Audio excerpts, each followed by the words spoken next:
And hello everyone, welcome, I am Commander Yannick, and this is the stream in tribute to the late departed Major General Michael Collins of the US Air Force, though most famously of Apollo 11 fame. I was hoping to actually bring it from the Sol system, but it doesn't seem as accessible in the alpha as I thought it would be, but not to worry. I had to adapt my plans very slightly for today, but it's not a big deal. How's everyone doing out there? Having a great day? What are you all up to?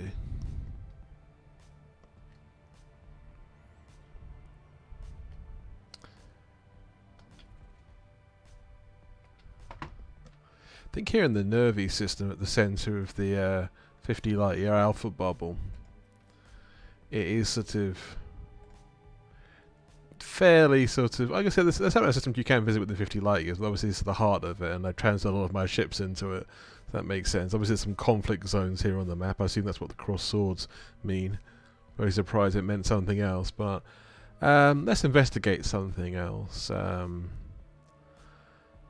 Yeah, if we're looking for a world that's to substitute for the Earth's moon, I think one of these might be a good one for that. Wait till it actually loads it up. Oh dear.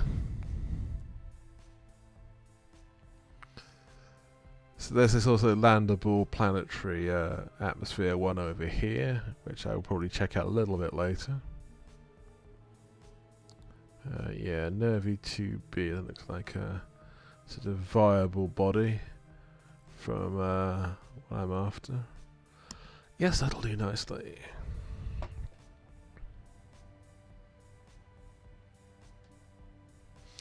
Various software problems today as well. I'm crossing my fingers there won't be any more, hence the sort of late starting of this stream. But still, we're here now, and that's the most important aspect. We're here, and we're going to have a good time.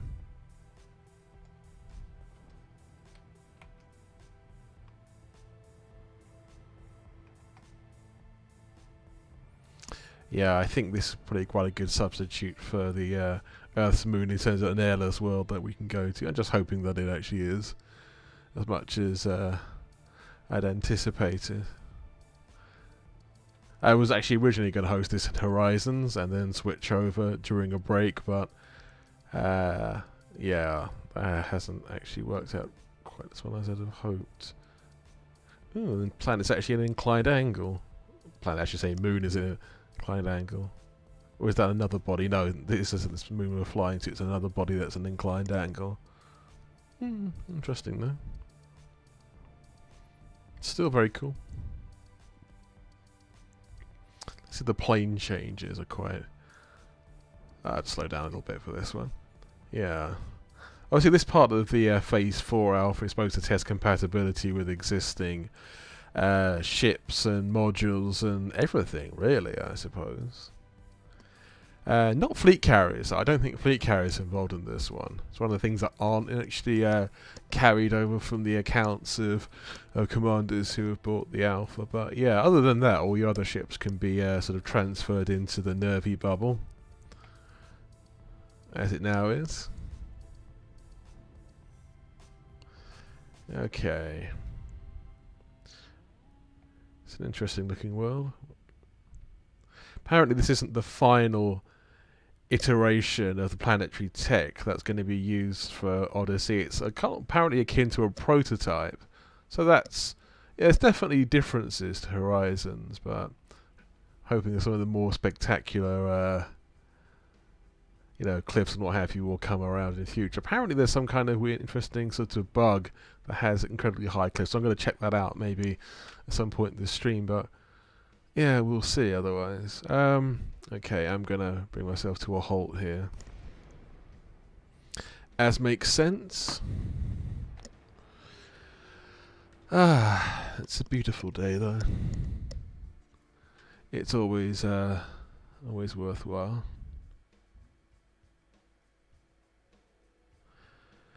Right, now what I am going to do is part of my tribute to Michael Collins. I'm going to show the sort of NASA kind of tribute reel that they put out recently, which I thought was quite good. It's not very long, but it has some sort of nice bits of footage, and it's quite to the point about him, really. And then I'll talk a little bit after that, and then we'll do some other bits and pieces that are more sort of typical with the sort of elite stream, really. So the external camera.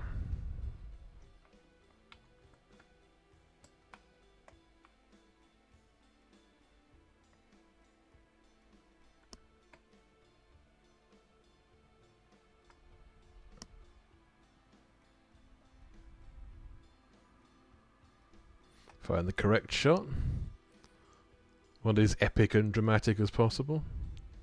Kind of nice silhouette this. I say the lighting changes definitely make some of these shots different. Like some of the lights on the spacecraft are more apparent than they would have been otherwise. Yeah, I still want it highlighted against the world of Nervy 2B.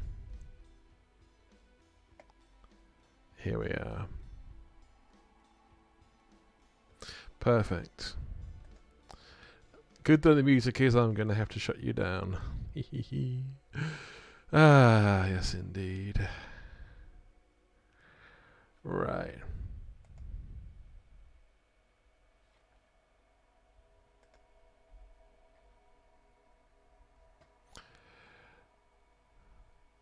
The software does as it should. I should start playing the clip in a moment.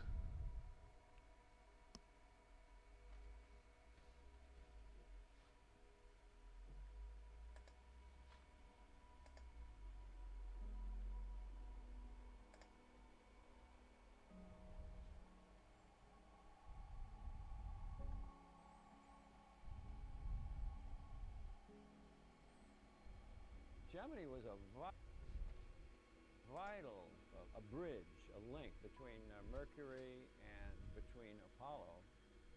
So Gemini's primary job was to work out all the technical details to bring two spacecraft together in Earth orbit, and then to keep two people in Earth orbit for 14 days. The spacewalks of Project Gemini were needed to prove that everything would be okay on the surface of the moon. The prime crew now departing from their crew quarters here at the Kennedy Space Center. Astronauts Neil Armstrong, Buzz Aldrin, and then finally Mike Collins. Columbia, this is Houston, AOS, over. Houston, Columbia, 9 gain, over. Roger, the EVA is progressing beautifully. I guess you're about the only person around that doesn't have TV coverage of the scene. That's all right, I don't mind a bit. 50 or 60 years from now, I think we'll be doing amazing things that we're not able to predict with any accuracy whatsoever today. People have this curiosity. They want to know about the universe. They want to know more about how it works, how it affects their lives.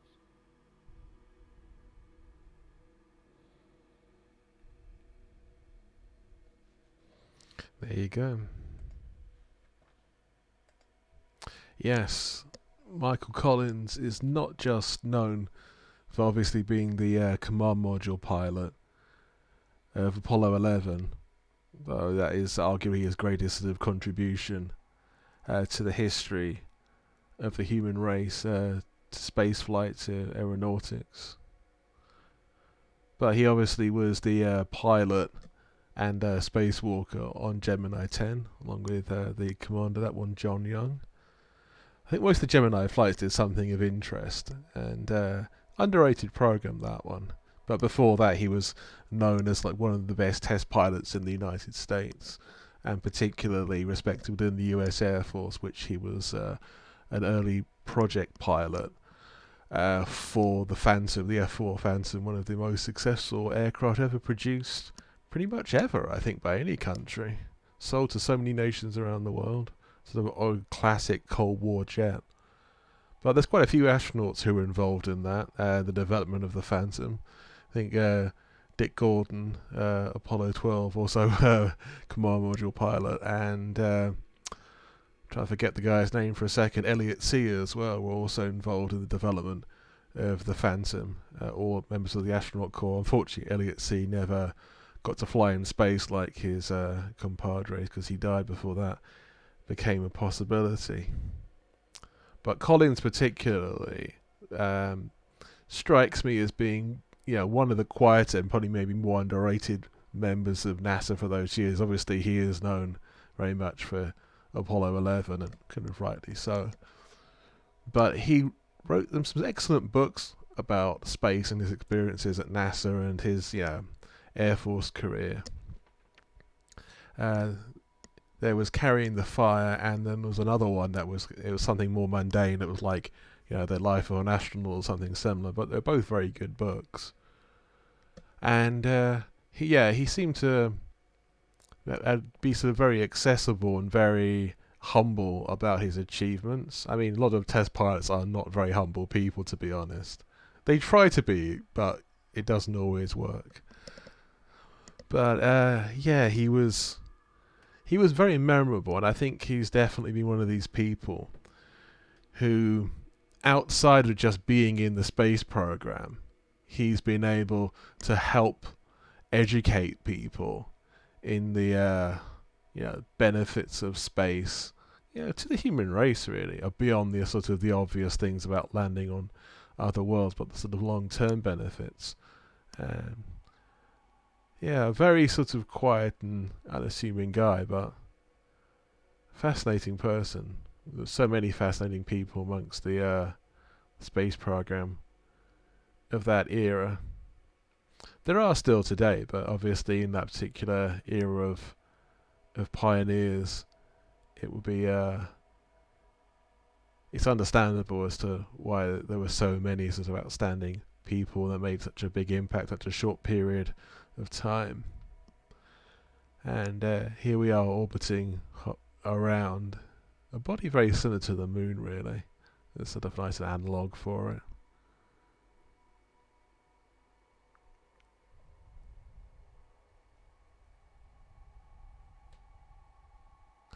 I suppose in many ways it's with the elite community, and it's kind of known as my thing almost, for like doing space history as well as doing exploration events too, and usually bringing the two together as best I can.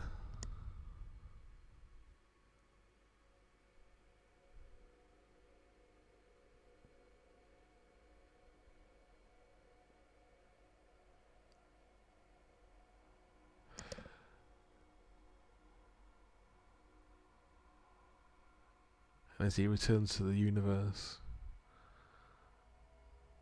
from which we all come and we all return. Farewell, Commander. Or should I say Major General. You certainly made a contribution.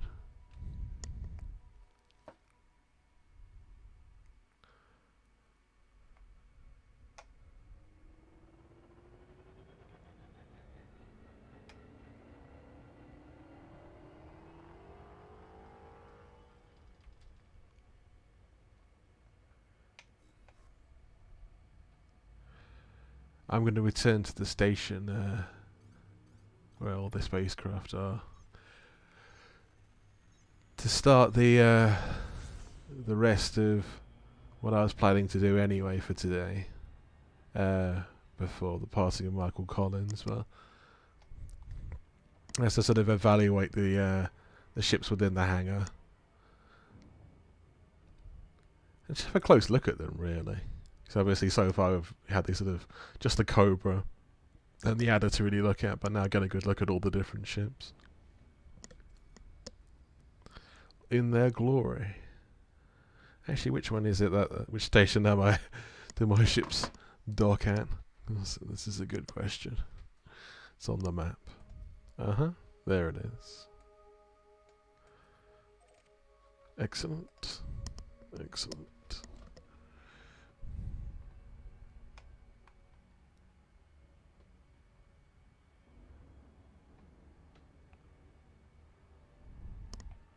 We sweep by the vista of the gas giant to the right.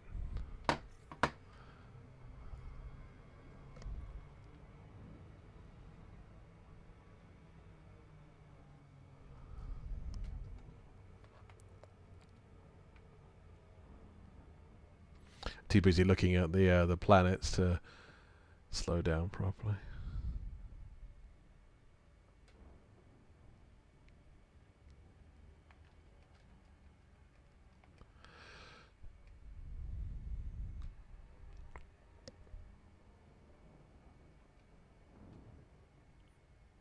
Anyone who's just joined, welcome. I am Commander Yannick. We are exploring the Phase 4 Alpha of Odyssey in the universe of Elite Dangerous.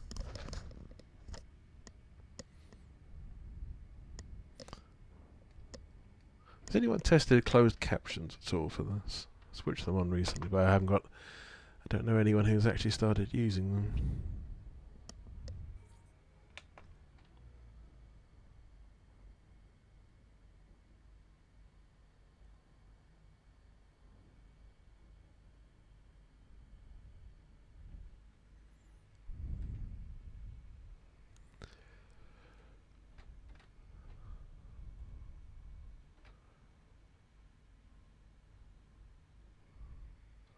It's taking a while to do this. I think at the moment it is very unoptimized, the alpha version. Almost everything seems to take quite a lot longer than it does in Horizons.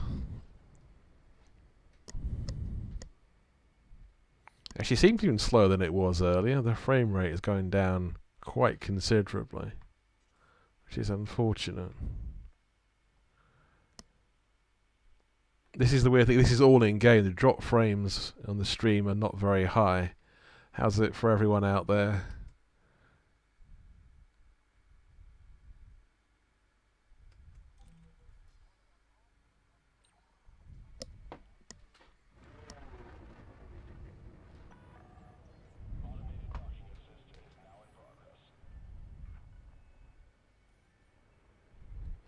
The music back on. Forgot to do that.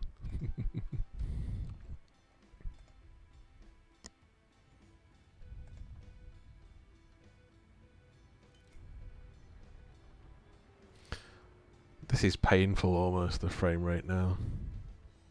Not good. Not good at all.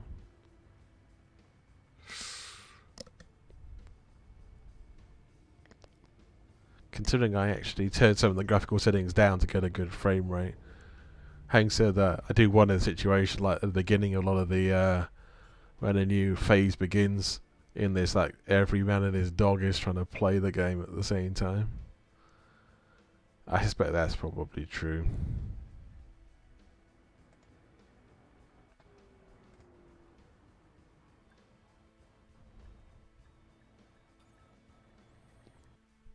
This is getting irritating, to be honest.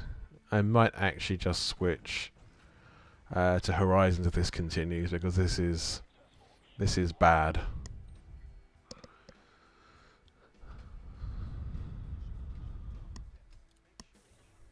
Okay.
Oh, that's better. For some reason the microphone wasn't actually working. Again, there's all kinds of weird things happening today. I don't get it. It's been one of those days so far. Oh well, hey ho. How's everyone doing in the chat? Hope you're having a great day. What's everyone up to?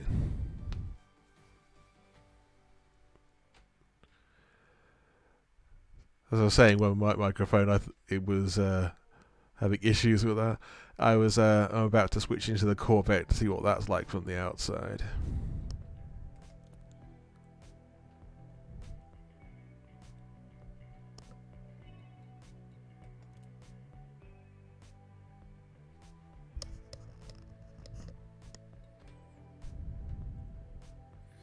Manage your ships. Yes, indeed.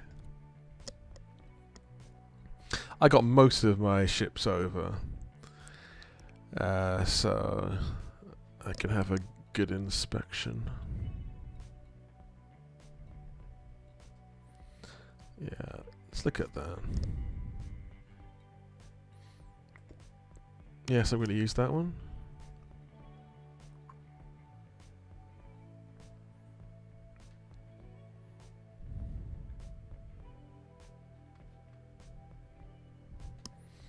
It's taken a while, isn't it? Not so great.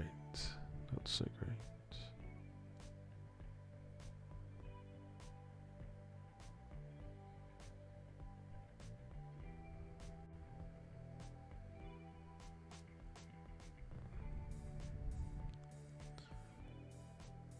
I'm going to check to see how many other people are actually streaming Odyssey at the moment, because it does make me wonder. There's just a lot of strain on the servers.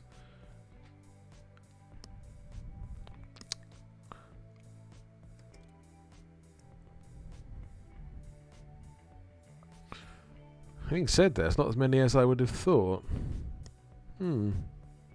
Slightly surprising. Maybe a lot of people have tried and found the same problem. Oh well.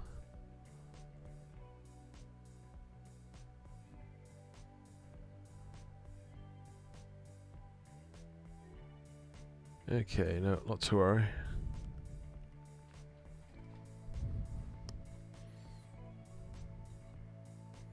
Yeah, I'm going to check out the ship from the outside.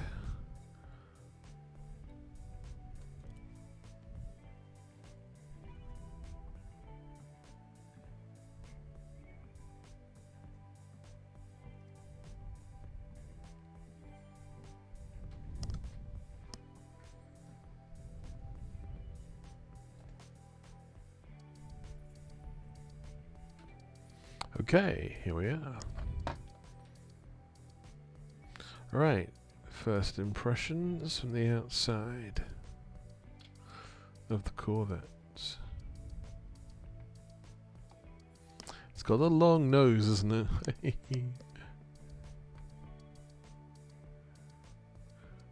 I must admit, with the ship kit, it is actually extended slightly from where it would normally be.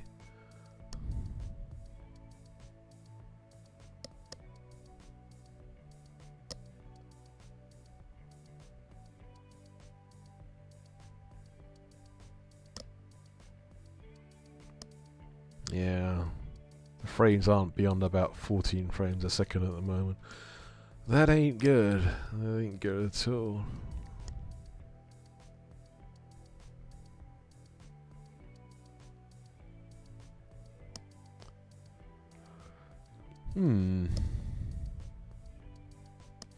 Yeah, this is a vast ship, but then again, I think like a Corvette, you kind of just expect it to be vast anyway, so it's less surprising. I think with something like the Crate, it does seem more imposing than you'd expect, just because the Crate's a medium ship, really, so you don't expect it to be that large. But with a cutter or a Corvette or an Anaconda, you expect it to be a Leviathan of a ship, and it is.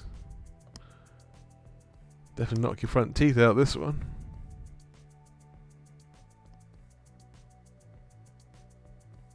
No wonder it needs a large pad. I've got to laugh at that.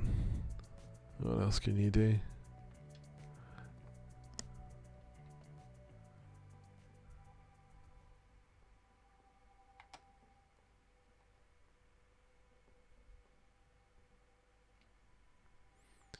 Yeah, this is a huge, huge beast, isn't it? Again, it's the details in it that you don't necessarily see otherwise. Well, you could see an SRV, I know, but obviously the scale seems even more impressive on foot than it is in an SRV. If it wasn't, I would be slightly surprised. As it should be.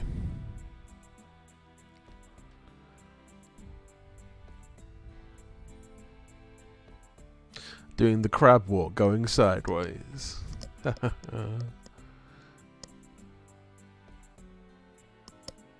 Now, this is intriguing.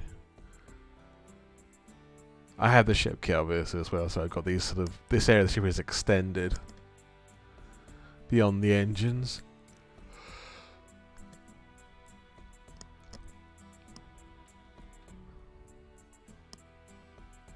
These ships don't have to look aerodynamic, but they could do to look cool, I suppose.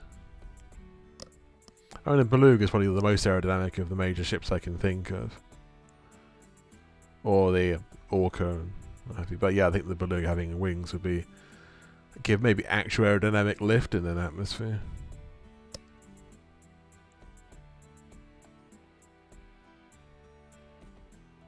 No, I do like it.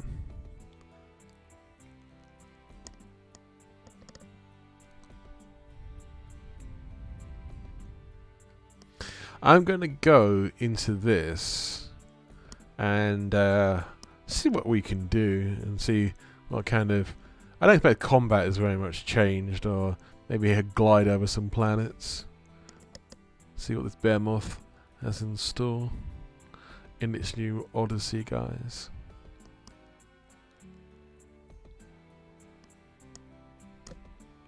Man, it's a big one. We were misses. I don't want to become like a Carry-On parody all of a sudden. That would not be so great. For those of you who aren't aware of the reference, it's a Carry-On series of films made in Britain in like the 60s and 70s, basically. That was somewhat camp, to say the least. Like, just riddled with innuendos. Most of them pretty kind of terrible innuendos as well. And at the time it was cringeworthy. In retrospect, it's like almost terminally cringeworthy. It's kind of funny because of that, though. It's maybe almost the zenith or nadir, depending how you look at it, of British humour. Something very much of its time, though.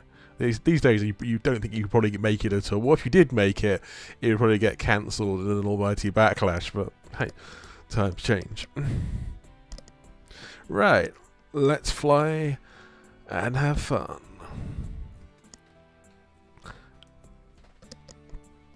I'm here to check out ships more than station interiors, though. It's interesting to see what the outside was going to be like.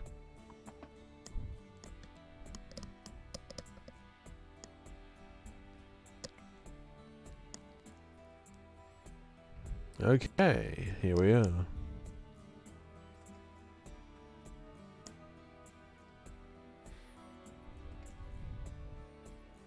This is the world I was looking for. This is the world you're looking for. Atmospheric, landable. What's the stats on it? Perfectly good. Perfectly viable. Ammonia. Atmosphere.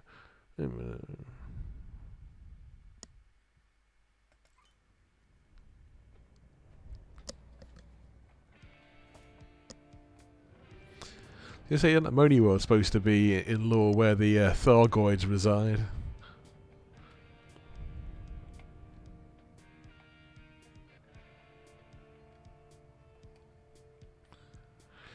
The thruster graphics are smaller in this, they're more subtle, I suppose.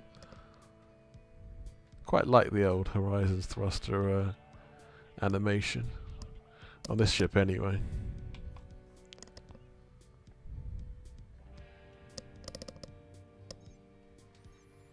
Nervy 2D. Here we go.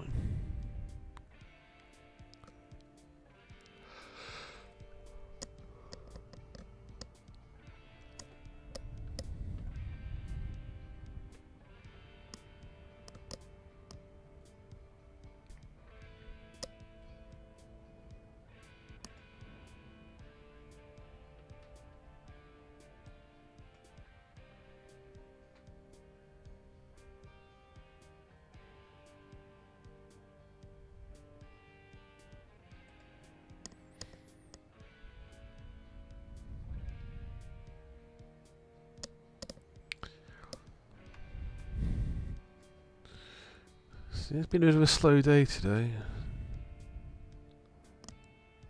Which is a shame.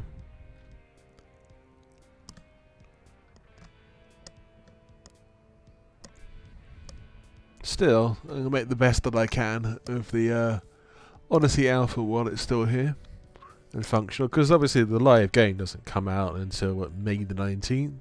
So it's a while, yeah. Ooh, okay.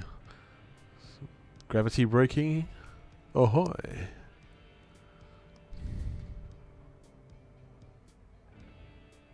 Could barely see that world, it was so dark.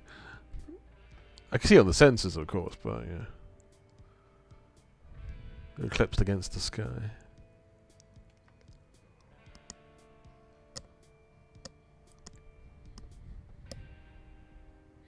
Have I scanned this world before? Probably have. I don't know. Oh yeah, there's some facilities on the planet anyway. Do I want to go to the biological center or somewhere else? What are all the options? I don't have to go to those places. So, hydroponics garden. So it's all to do with agriculture. Okay. Not a problem. The garden sounds pretty nice. Let's go there. A very thin world, atmospheric world. So I think there's something more interesting there than elsewhere.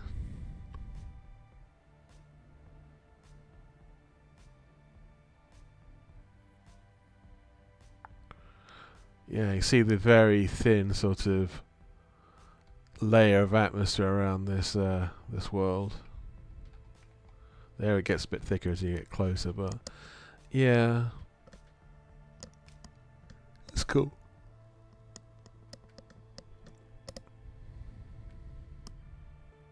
Apparently, the full-on, lighting effects of an atmospheric world and the sort of scattering as a result is actually not implemented yet in this alpha test, so we're waiting to the actual full release before that happens. Which is fun, because I did wonder otherwise why did the some of the sort of PR pictures look so radically different, but that's exactly why, apparently that the technology has not yet been switched on. Obviously got a bit of work to do between then and now.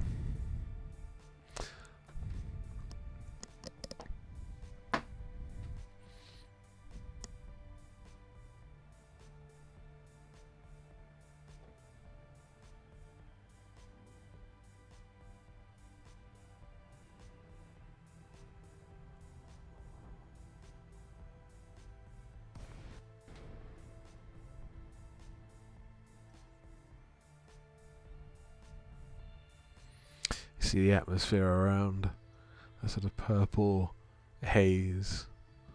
Yeah, I'm a Jimi Hendrix fan as well, so no apologies there.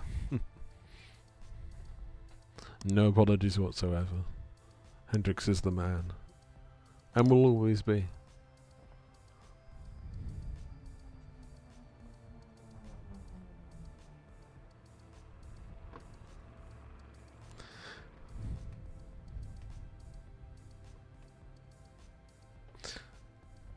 Yeah, the graphics aren't resolving brilliantly, but as you say, it's not the full version anyway.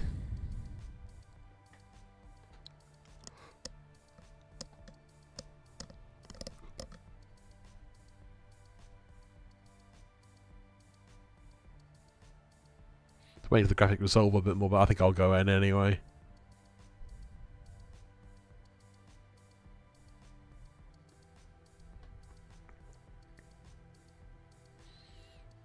If I can actually land here or not, I'll see if I can. Either way, I'm still going to go in close.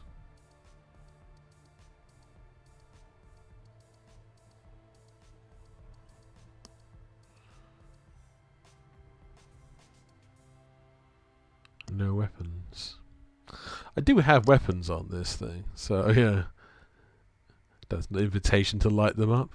Probably isn't, but we'll see. I am wondering what damage weapons of this caliber would actually do to a ground site. This is a pretty heavily armed PvE ship. It's not really a PvP ship, to be honest. Bit of a target in that regard. Yeah, I'm sort of casually sweeping in on this one.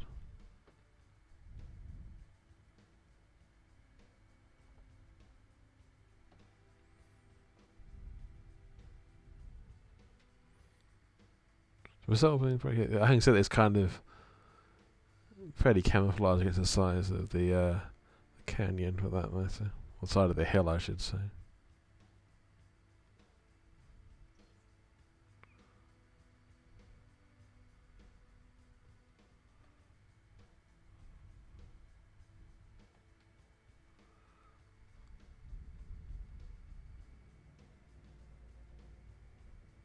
Okay.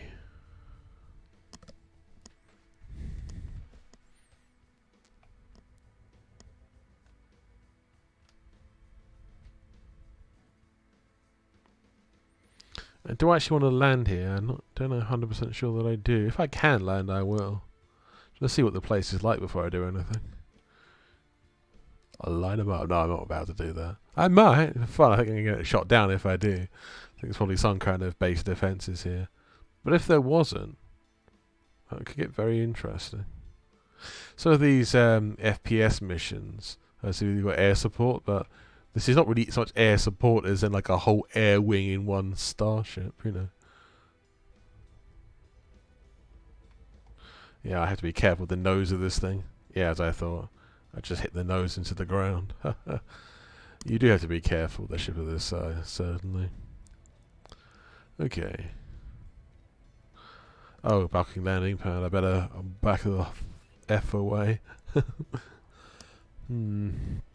Yeah, don't find me. I wasn't blocking it for that long. Jesus. People get very sensitive about these things. Having said that, I was going to say, I think some of the station staff are even worse.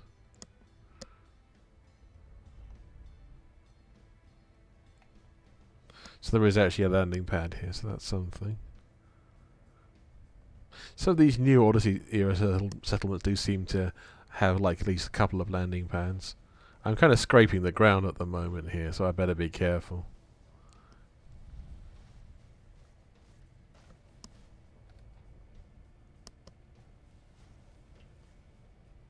I bet they love me here, scraping along their settlement in my Corvette.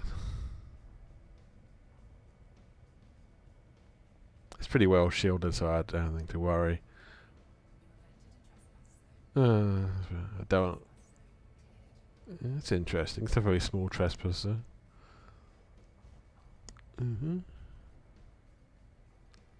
Yeah, maybe I'll just land here for the hell of it. Outside the settlement.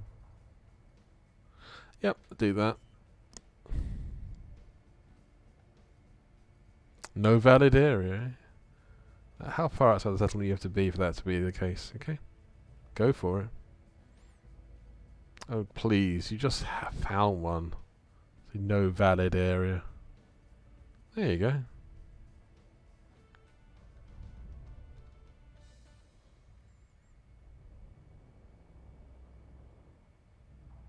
Why are you flying over here for? I don't want to use the official landing pads.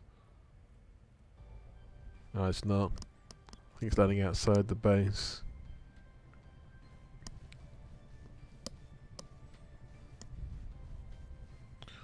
Because it's half a kilometre away, I'm going to use the SRV.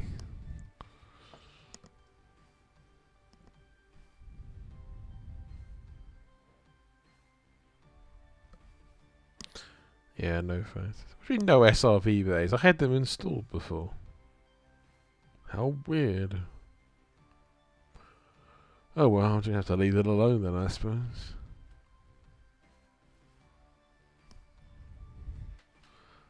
To put an SRV bay in this ship doesn't really make any difference. It's so big. I'm going to have a bit of a fly around, actually. They can keep their settlement. Who knows, I may return in the near future, but at the moment I'm just not that bothered by it. I'm going to have a bit of a cruise for myself. For the hell of it. Try to find a proper canyon to canyon cruise in these parts. I think that's the only thing about the terrain model so far that I'm not that particularly hung up on is well, particularly impressed by, I should say, is the fact there aren't any significant canyons. Apparently there are going to be better ones at full release, but again, it's almost like soon TM, isn't it? It's like, well, okay, that's great, but why are so relatively few features in that regard actually included? I mean, obviously there's some of the FPS ones and, you know, all the on-foot stuff and the stations, but are they really that, are the developers really that insecure about their technology that they don't want to show it at all at the moment? It's not criticism, but it's kind of slightly surprising. I would have expected like it to be here in its full glory, and if we were limited to the bubble that we are, you know.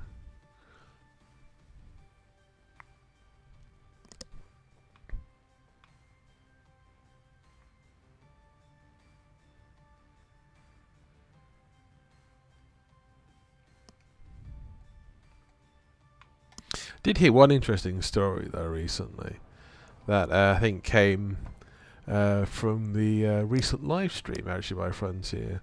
So alluding to the fact that during the pandemic they've not actually been able to test as much on various systems, various multitude of consoles and particularly PC sort of variations. Because obviously that's kind of key because there's just so many hardware variation with PCs. If you're a developer, you have to test at least a fair few of them.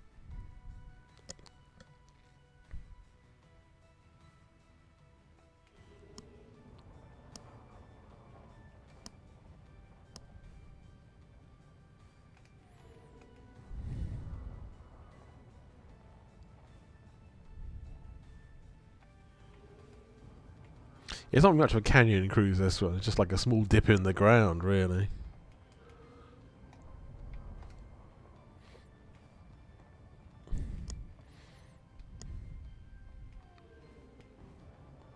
Yeah, it's that sort of non-resolved terrain with all the squares. It's not technically pixelated, I suppose, because there's much stronger details within them, but the areas that they're on are squared. I'd have thought that would have been solved by now, but you say I don't think this is necessarily the final version of the terrain technology anyway. It's probably why they haven't actually fixed that particular issue, because they're not using this one in the full release anyway. Ooh, what ship is that here? Dare I melt it down? See what happens. That's when he disappeared. Damn it. Okay, what else is there in these parts?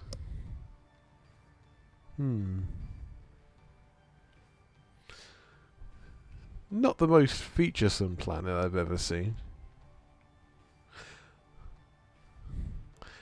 Earlier on, it's been said that you could plot to systems with the permit that you've got the permit for within the alpha test, but I don't think that seems to work, or if it did, it's been patched.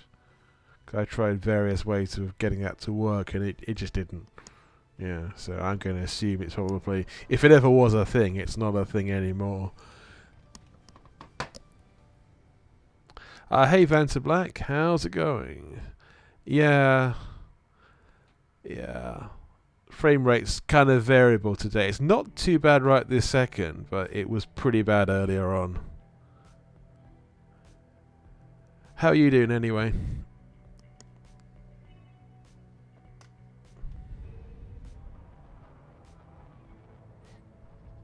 It's always the thing about the frame rate, isn't it? It's like, according to my stats in front of me, it's okay, but at your end, it might be completely different. And, yeah, that's often the way, isn't it? It's annoying when that happens.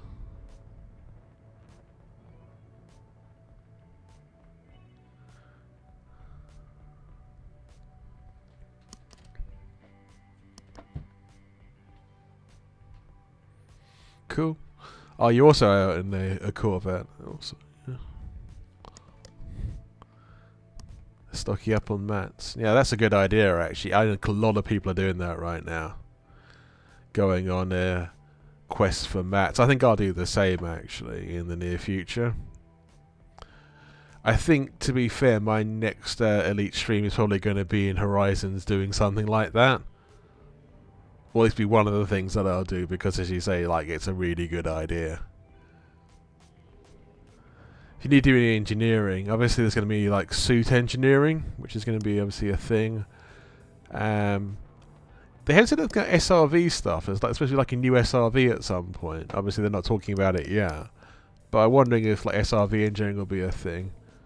I think there was a denial about it a little while ago, but it does make me wonder.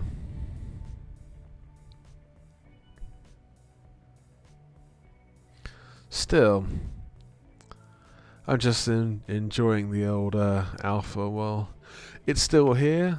It's still a thing. I'm trying to find those mountains in the distance. Well, probably hills rather than mountains, actually. I don't think they're actually that high. But if they actually are mountains, it'd be the first time I've actually found them in the Alpha. Anything that's, like, you know, decently sized anyway.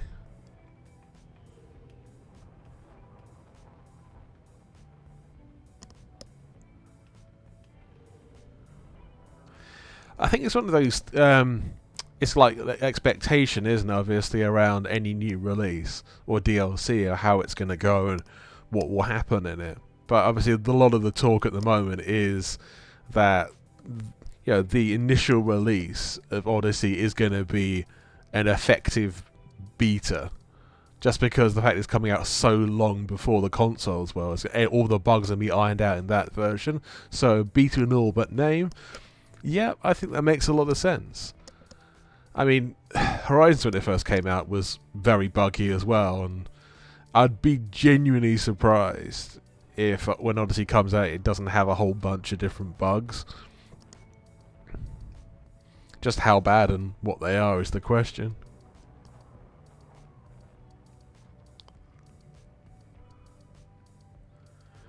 Actually, these hills, mountains look more impressive at a distance than they are up close. They're alright up close, but they're not like fantastic or anything. It's quite steep though, some of the sides, so that's something. I'm always after the sort of spectacular scenery, the sort of interestingly shaped mountains, odd terrain, challenging terrain. Yeah, high mountains, low canyons, steep canyons even. I always need some flat spots for optimum like material hunting as well. As you say, like for stocking up on mats and an SRV. That's the best way to do it. Yeah. Maybe I'll land on top of one of these if I can. And have a walk around. Try and jump off, maybe. Yeah.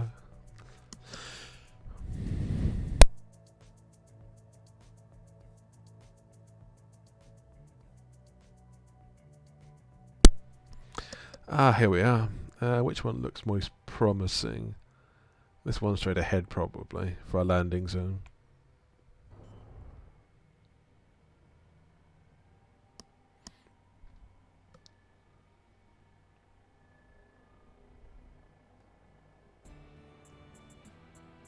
Okay, here we go.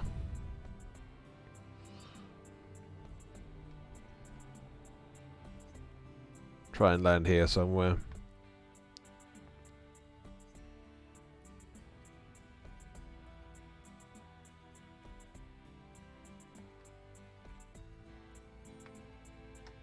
See what the auto land can do. Go on then, do your thing.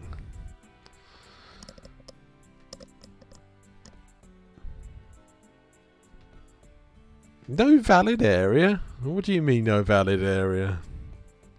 Don't be ridiculous.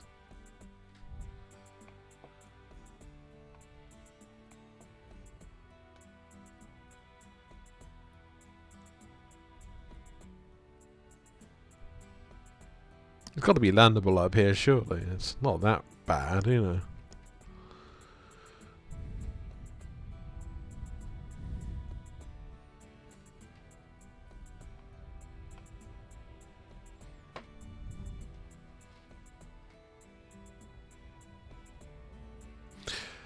Yeah, that's fair enough. It's no, you're right. I mean, there's always certain things about mat trading that are just horribly grindy, and you can't really get away from them, or mat, you know, acquiring, whatever you want to call it. Oh, actually landed. Excellent. Well done, landing computer. Yeah, absolutely. I mean, this is the thing. There's always going to be certain elements of the game that are grindy, and yeah, getting mats is frequently one of those. I think it's interesting how some things, even like the G4 and fires, how some of them are actually so much rarer than the others. But that's not necessarily always reflected in the trade prices as well.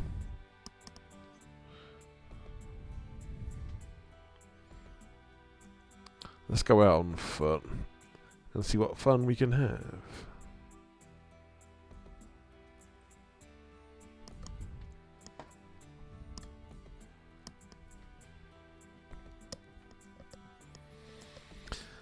With anything like, you know, mat obviously harvesting, it's you've got a certain amount of patience for it, unless you're looking for very basic materials, of course. Oh, Phantom Black, do you have the soul permit? Because if you do, that's actually a very good place to get, you know, surface materials from. Some of the rarer ones as well. It seems, for whatever reason, have a higher yield of mats on the surface of various landables there. Pretty much everything's got a higher proportion than most other systems I've ever seen. I forget the percentages, what it says on the outside, just mean that the probability of finding certain mats on the surface. Low gravity indeed. Unsafe temperatures. It's unsafe. Why have you let me out then? Silly computer. Ah, now this is a site. I've been just dropped unceremoniously onto the surface of the world. Look how big the landing gear is on this thing. I mean, I think I've been dropped basically at a horizontal, well, relative to the ground kind of angle, you know, like a normal standing up position. And the ship is at an angle on the surface. And I'm just rotating around to see what's here. I'm going to have a bit of a walk and see what I can find.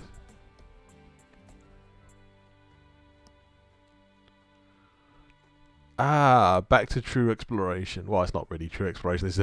This is an inhabited system, but sort of simulating what it would be like to find an alien world and walk upon it. I think people made a good point recently about the alpha, which I've made myself, is that it's for the new elements, especially anything on foot, it's a very, very good time to work out what your bindings are, because it'll save you a huge amount of time later.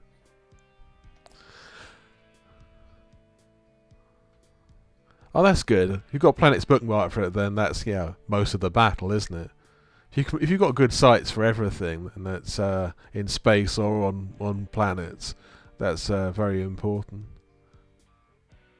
I should probably do the same. I've got certain things bookmarked for certain materials, but not for everything.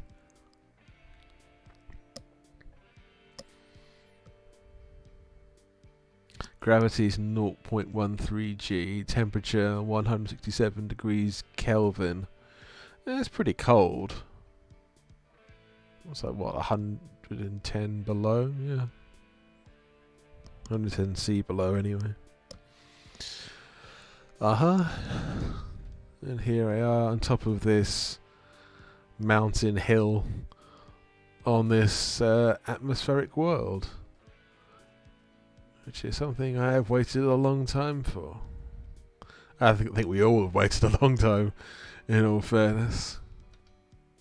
Ah, this is interesting. I'm kind of above my own ship now. Scrambling around up here.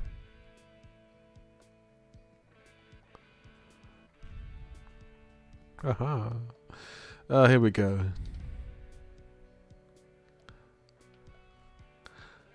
Now, this is good context, I think, for, say, future exploration.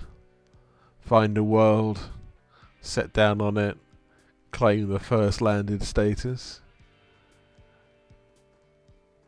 Put your flag, metaphorically, if not literally, in the surface of said world. That's something that they should have. That's a brilliant idea. Literally have flags available, or a little beacon or something you can put on a planet that you first landed on to claim it's yours. Like, you know, the Armstrong one, not just sitting on the surface but putting the flag out. I know, like, all the Apollo landings put the flag out as well, but, you know, it's something very cool.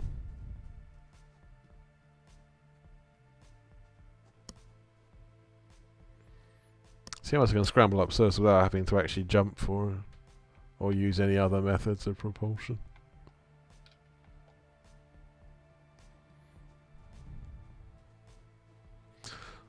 Scramble up to the highest point to look down on everything here.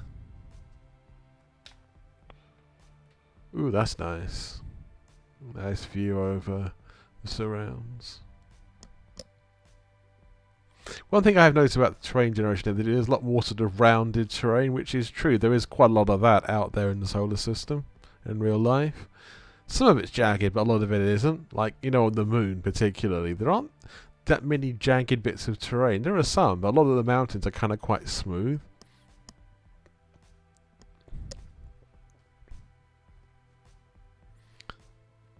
It's like almost counterintuitive, because you would have thought that more jagged would happen. You know, more jagged mountains would happen on the world without an atmosphere, but you know, on the Earth there's a lot more jagged mountains than on the moon. It has an atmosphere, and on the moon again, it's very smooth. In fact, there's no atmosphere. So the volcanic processes, I'm sure.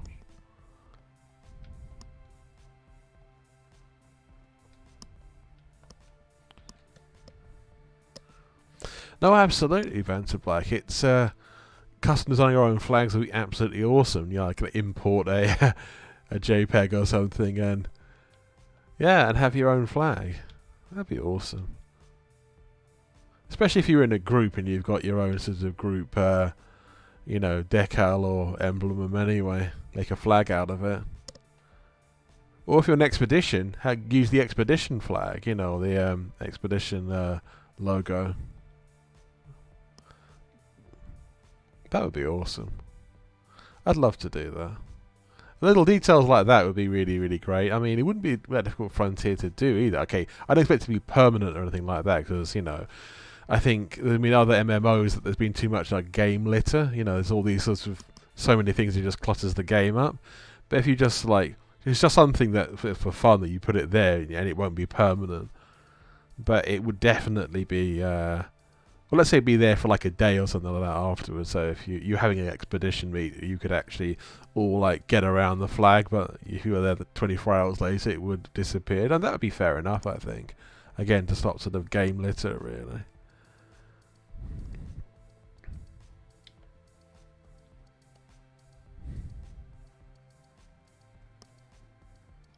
Let's walk a little bit this way. Get a better view of where we're at.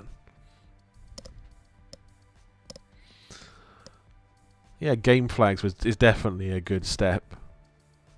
Or even if there was like only like a set series of designs that you could use or something, it would still be interesting. Like maybe claim a planet for the Pilots Federation or something, or the Pilots Federation emblem. Something like that would be cool, definitely.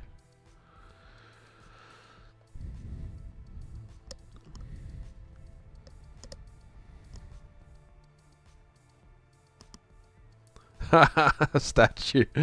Yeah. Statue of someone you didn't like and just, yeah, drop it in the world. Actually, some alien civilization came along and found a broken statue. They work out, what the hell is this? What is this thing that we've come across? It's obviously left by some being because there's nothing else here, but it's like, what were they doing? What did they mean by this statue? Well, obviously, they had got content of what a statue is in the first place. Yeah, no, that would be hilarious.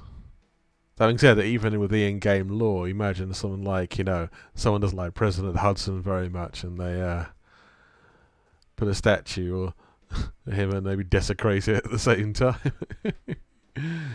I could see that happening.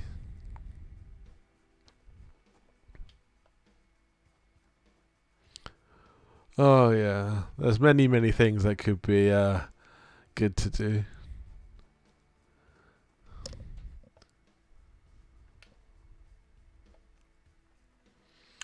Yeah.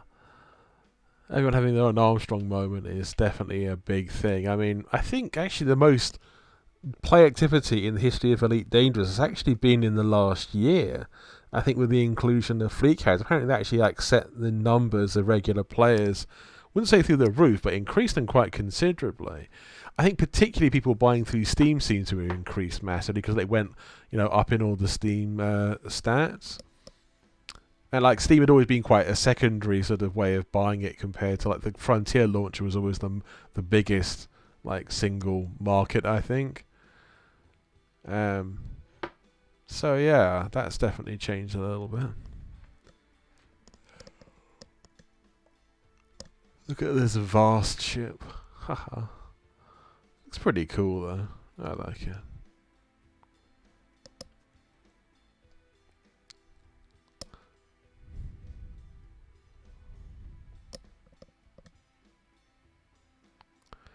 Yeah.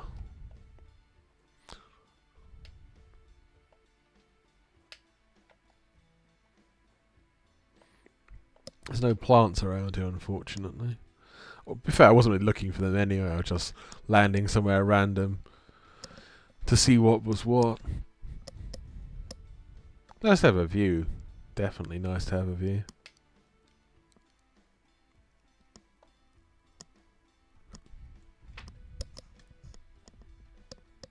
I'll try a different ship actually, I think, in a minute. I'm just here to mess about really right now. I'm not doing anything particularly sort of deep or analytical.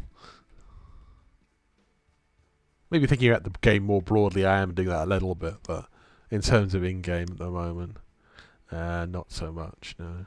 I'm just having fun. Ooh, look at the carriage. And the carriage is actually off the ground in this case. The landing strut, maybe I should say. But yeah, still a form of undercarriage, I suppose.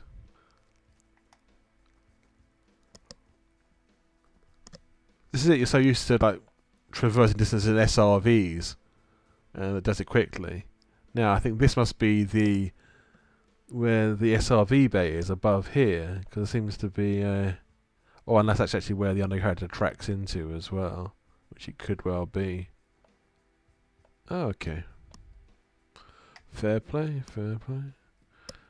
Yeah, also the fact that if you look at the front landing strut, looks like that's actually only partly in contact with the surface.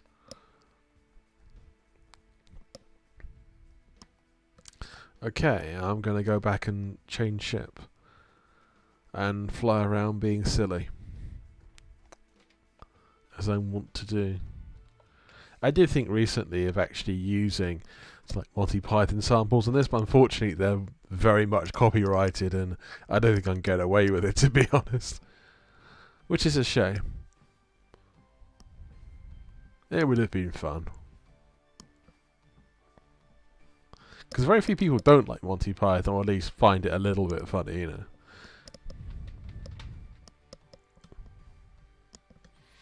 Okay. Back to space we go.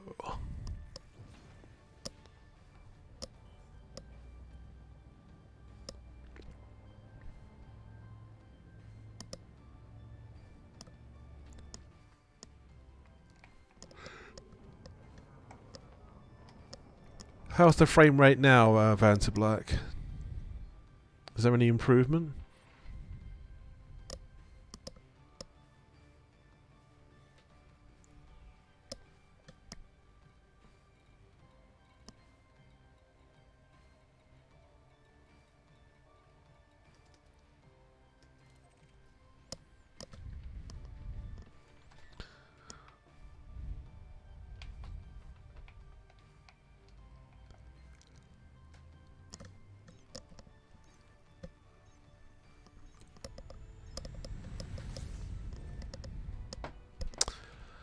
Hello to anyone who's just joined the chat and joined the stream. I am Commander Yannick, and we are here in Phase 4 of the Odyssey Alpha. Testing out various ships and, having a good time generally. It's not true test piloting in the sense that I've flown all these ships before, obviously, because they are my regular in-game ships. But in the new environment, I suppose, it's new. It's different. Something to be savoured, at least for now. So I think some people maybe have excessive expectations for, I think the Odyssey DLC as it is, because this isn't even the launch version yet. So it's there's no reason to sort of be too concerned about what isn't in the game and what is so far. I mean, we'll find out soon enough. If it's lacking, we'll find out. If it's wonderful, we'll also find that out too. So, a little bit of patience is required. But it's less than about 2 weeks away, isn't it? Approximately 2 and a bit weeks from the full Odyssey launch. I must admit, of the recent Frontier live streams, I've not actually watched all of it. I watched bits of them, but I've not actually tuned in for the whole things or anything.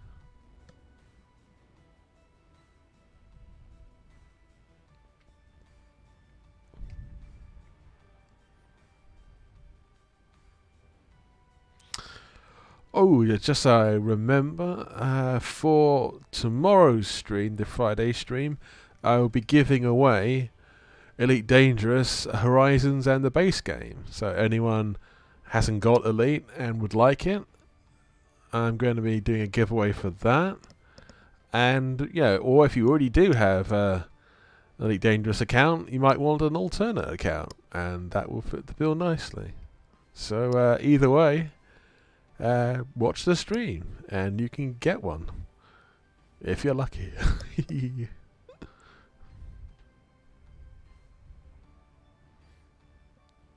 Better odds than winning a Frontier paint pack, I can tell you that much for nothing. And it's a bit better than a paint pack, it's the whole damn game, so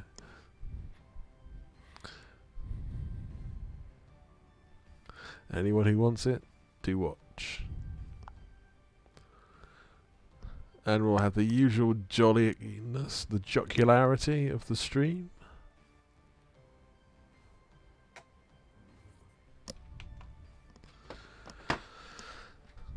Ah, yes indeed. It'll all be good.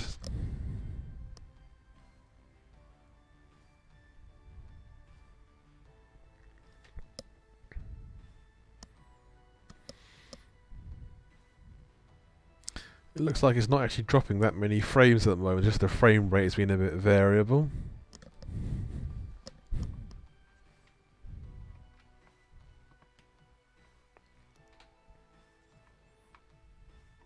Okay, I turn to dock. Anonymous access, just because I trespass slightly, upon a sort of garden base. Really? Seriously? So I've got a fine from the Federal Congress, allegedly. And I think the local faction, the Cavalry Commander of Yuma. Okay. Fair enough. I will pay it and be on my merry way. I'm just using this as a sort of forward operating base. It's not really forward, it's in the middle of the bubble here, but of the temporary, I should say, alpha bubble. A lot of other people are using this station today as well for very obvious reasons. Yeah.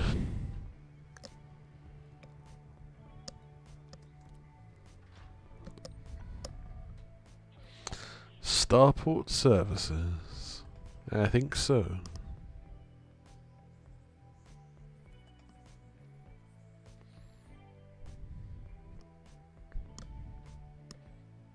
Okay. pay off them fines. Kind of petty, really, but yeah. Since I was hogging the pad for very long. The authorities often seem paranoid in that. Actually, most of the authorities are paranoid in this game.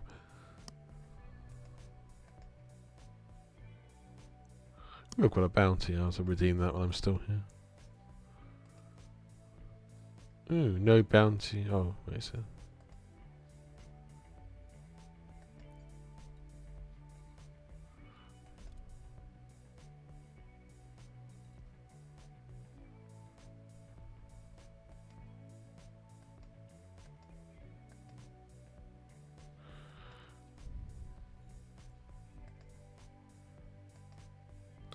Hand yourself in. Wow. No, I'm not going to hand myself in. Right, okay.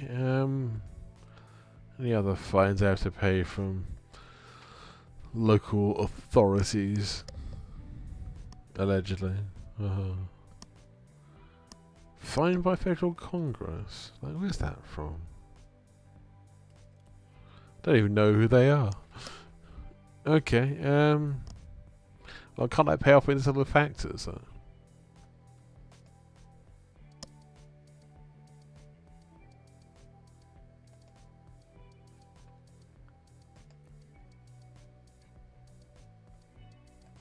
For the black market, out of curiosity.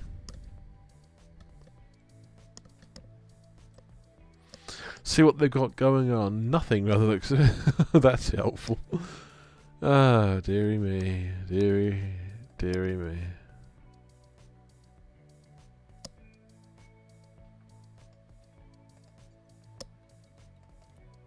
I've got any combat bonds from earlier. Maybe I do. Apparently not.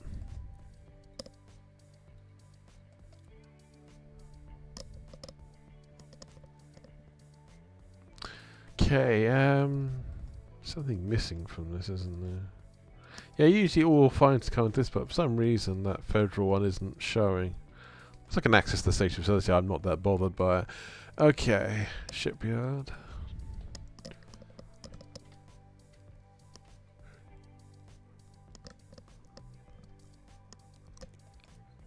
Do you want to manage my ships? Sure, I do. I could use a hauler and be fun, same with the Courier or the Imperial Eagle. Got the Cobra Mark IV there. Actually, no, I don't. Ryan's Chariot, maybe. Maybe. I've been flying that recently.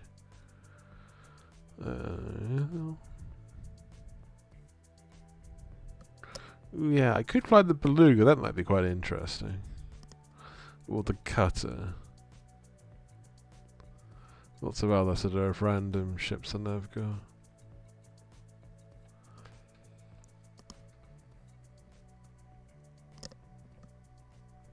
Outstanding fines. What's so outstanding about it? Oh yes.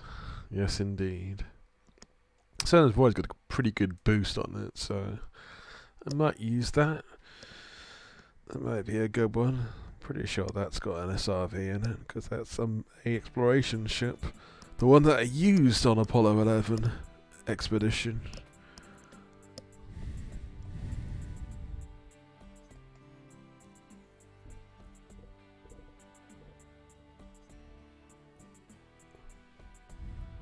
Double check this has got an SRV on it, because I don't want to get to the point there's some kind of bug that the SRV bays are empty. Well, it hasn't got an SRV bay for some kind of similar bug. Double check that before I leave the station. That would make a lot of sense. Okay. Cool. Takes a while, doesn't it, with this one? Ah, that's better. Okay. Internal systems. See, the panel layout's slightly different, isn't it? That's definitely a change. The way that the ranks are arranged. See, there's a new one. There's a mercenary rank. There's the exobiologist rank as well. So those are definitely new. The rest of the panel seems pretty standard. Yeah. I'm not sure I actually left these priorities as they were. I'm pretty sure I didn't actually, but...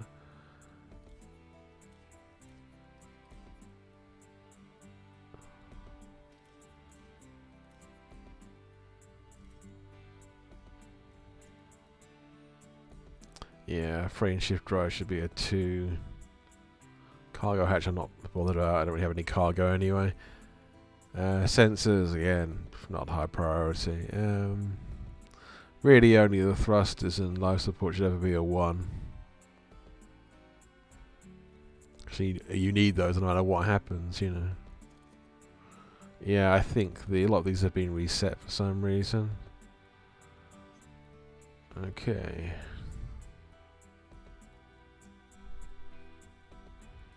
Yeah, the planetary hangars there. I'll make sure I got the SRVs that I actually intended to have. If it's a bug, I'll have to report it, but I'm just going to double check just in case.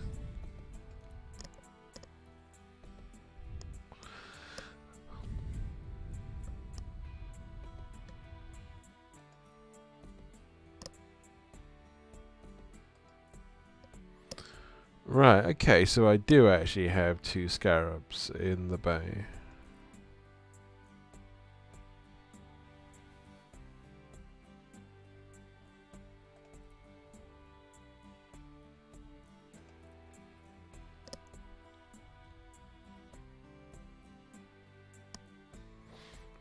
Well, that's good. Got all my bits and pieces.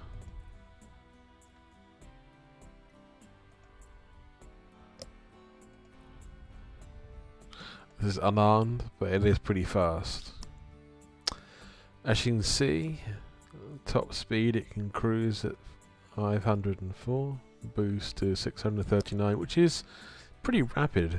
The Orca's known though for being able to be quite fast in a straight line. Not that manoeuvrable. It's very much a dragster. It's not got great manoeuvrability. But, you know, that's not what I'm after here. I'm just after a fast straight line ship. Yep, I'll fly this, it'll do. I'm perfectly happy with that. The next question is where to go. I'm going to check this out from the outside a bit later on, but... Okay, within the system, shall I go back to that Nervi, I think it's 2D, the atmospheric world. That might be worth checking out. I could explore within the Nervi bubble, I suppose. That might also be a worthwhile maneuver.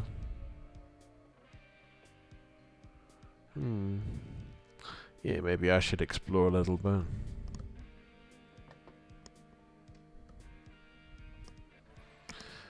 It's like exploration, but it's like sort of test exploration, isn't it?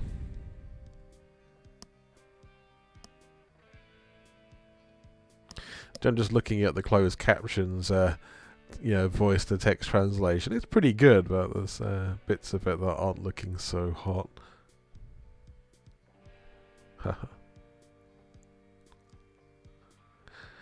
Interesting, he doesn't translate things like haha. Oh, it does now. Didn't to start with. Right, system map, sorry, galactic map, please.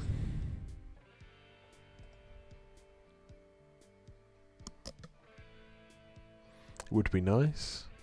Sometime this week, maybe? I jest, but yeah, it is a bit slow today.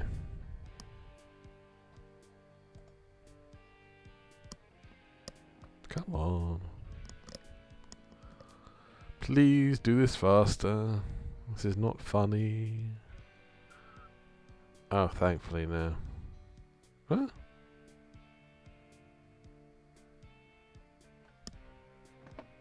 Come on. That's weird.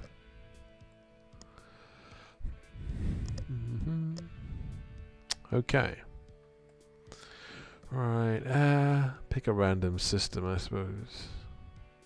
And go to it. Have I been here recently? I don't know. Doesn't matter. I'm just going to explore anyway. For fun.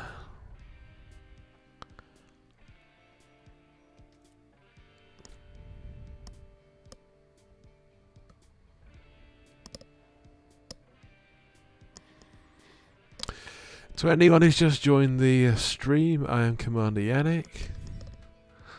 And we are checking out the Phase 4 Alpha here in Odyssey, Elite Dangerous.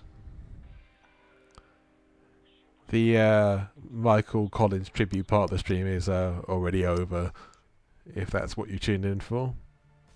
But I'm perfectly happy to talk about the guy, if you like. Anything to do with Apollo and space exploration, really, I'm more than willing to talk about, to be honest. Anything to do with space, really, to be fair, I'm pretty willing to talk about. It's all good. Actually, it's pretty rare to find people who play Elite who wouldn't want to talk about, you know, space exploration, real or science fiction.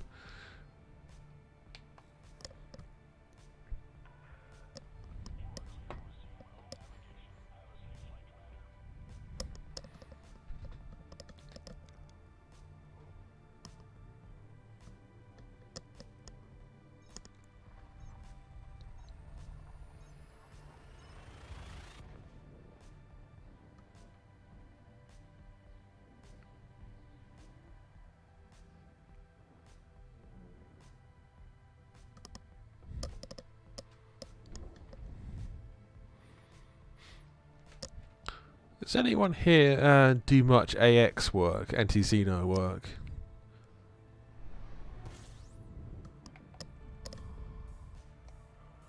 I'm more curious than anything else. I've done it a couple of times, but it's not really been a big thing for me. And mine's not so much like really trying to like shoot them down. I think it's just more just encountering them, I suppose, and you know, seeing what's what.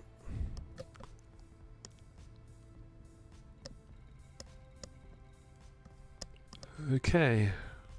Don't think I've scanned the system before. Maybe I have, but I'll soon find out.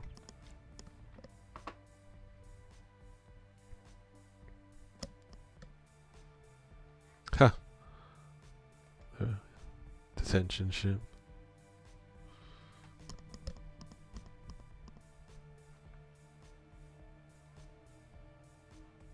It's the only thing in the system.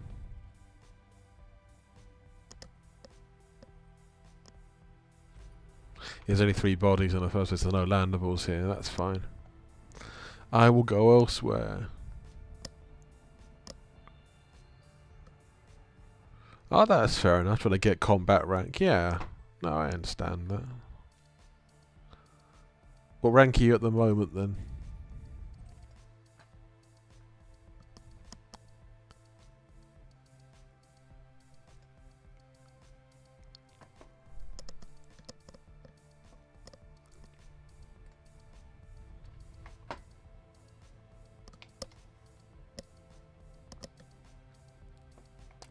Try and find a new star system with landables on it.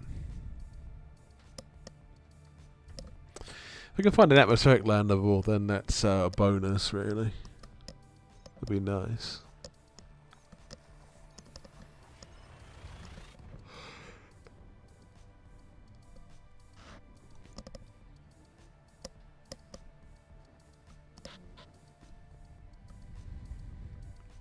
Oh, I see. Yeah. Yeah, combat is a bit like that. I mean, like, I think anything within Elite can be grindy if you do it too much. I mean, a lot of PvE combat can be very repetitive, it's true. I mean, PvP is much harder and not as repetitive, but it's just much more difficult, isn't it? Uh-huh. A new system with more things to be found.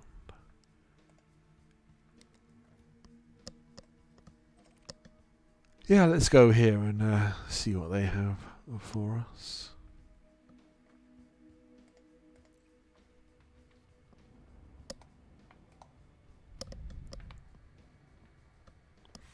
No, absolutely. Thargoid combat is extremely good for combat rank.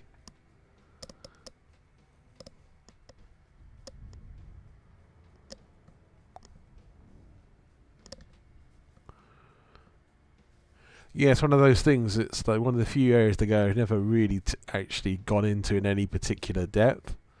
I've seen other people do it in videos or yeah, similar, but or on streams. But I've never done it myself so much. But as you say, it's a good way of getting combat rank if that's what you're after.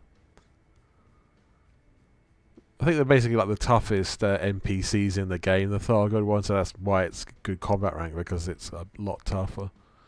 Obviously, you've got to go through the engineering of the weapons before, and getting all the Guardian sort of modules that you can. And all those AX weapons. Absolutely, no, you're right. That's where the Guardian modules really come into their own. If you're not doing AX stuff, the Guardian modules aren't kind of not that important, and you don't really need them. But you're right; they're definitely very useful for fighting Thargoids.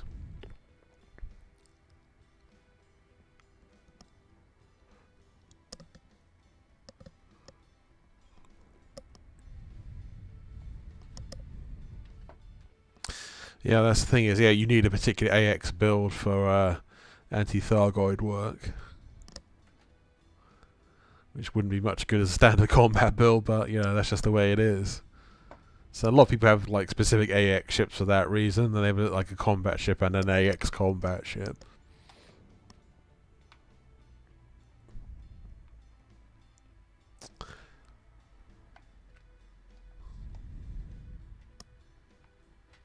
With Bell Research, I think it was like they said Hell Research. I think, well, that's great.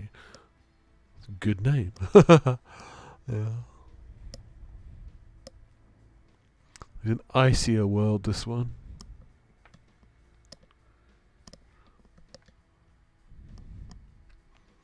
I'm scanning the surface with my eyes to see any features that look like they could be interesting or just unusual, really.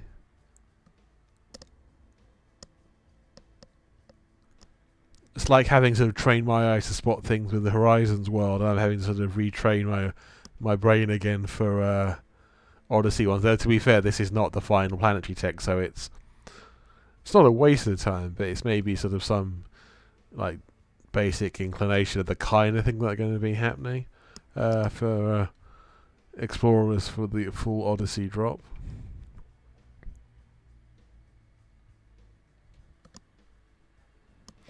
Because as the only explorers usually spend this amount of time looking visually at a planet for interesting things, interesting phenomenon, potential landing zones as well, actually.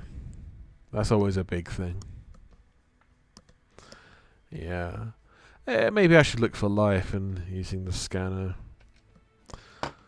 Probably be a wise move. Yeah, I haven't done this before. Okay, this particular planet. That's cool. I've got a bit too close in some ways, actually, so I'll see what happens.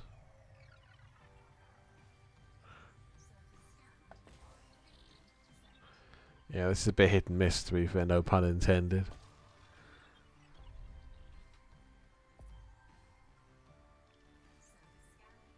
Sent to jail for shooting an NPC ship. Yeah. Interesting.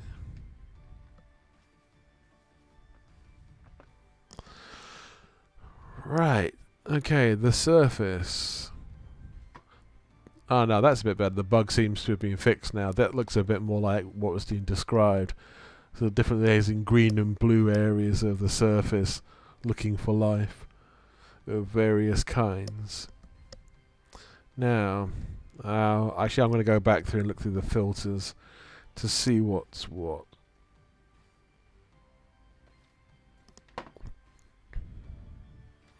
Okay, filters, show me what you have. Bacterial colonies, well, huh. Fonticula. I guess how you pronounce that. Not much. I'll see this.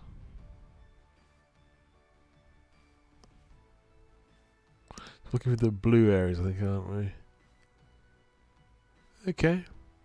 Interesting. Yeah, so if I was looking for this osseous stuff, picking a good zone is kind of paramount. Let's go back into the normal cockpit view. Where it looks like it might be the most interesting, combined with terrain. Minor wreckage. What else is there here? according to the sensors. Minor wreckage, artificial structure. Yeah, I'll leave those for now, to be honest. I'm not that bothered. Okay, let's find somewhere of interest. Let's go to one of the blue areas. Maybe some interesting terrain. Here looks quite good. Hey, so I want to get somewhere that's vaguely accessible for the SRV as well. I don't have to be like scooting around like a madman just trying to find places. Yeah, maybe land at the edge actually, just to start with, and see what happens. Land at the edge of a zone, not necessarily in the highest places.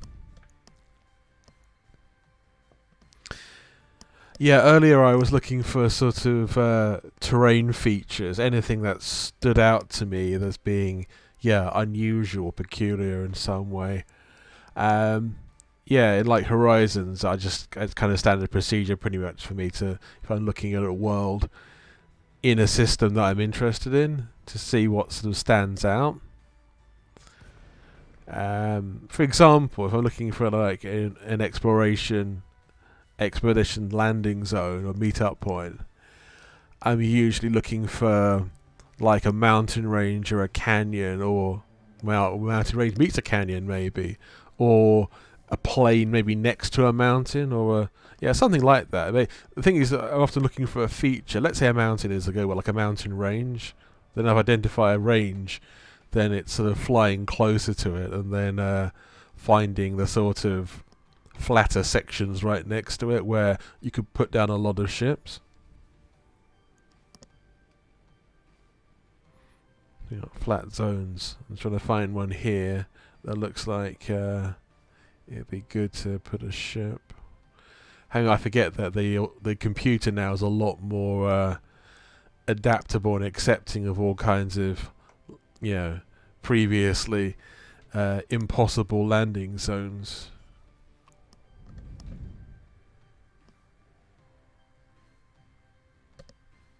Yeah, the new SRV, alleged new SRV, is... I don't actually know when that's supposed to come out, though. That's the thing. There's not really been any official word from Frontier about that. Obviously, I think the consensus does seem to be there is actually one coming out, but when, no one really seems to know. I looked up some maybe life forms up here ahead. Let's land as close as possible to them, so I can have some... I have to walk so far. Assuming this is a life form. It looks it, doesn't it? Okay, anywhere along here looks like it's fine.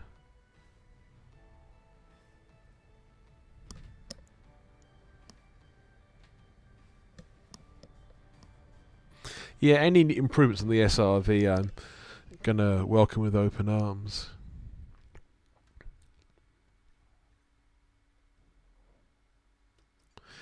Yeah, I'm just hoping with the new SRV sort of at the not as vulnerable as this one. I mean, that's one of my own real complaints about the SRV, is it's not the strongest of vehicles. It's very easily damaged. Actually, I'm going to have to check out talking about synth material. I hope they transferred over my synth materials, otherwise I'm going to scream blue murder. Okay, it's only Alpha, so I'm not really going to scream, but, you're first on the stream. Streamer loses his mind and screams into the void.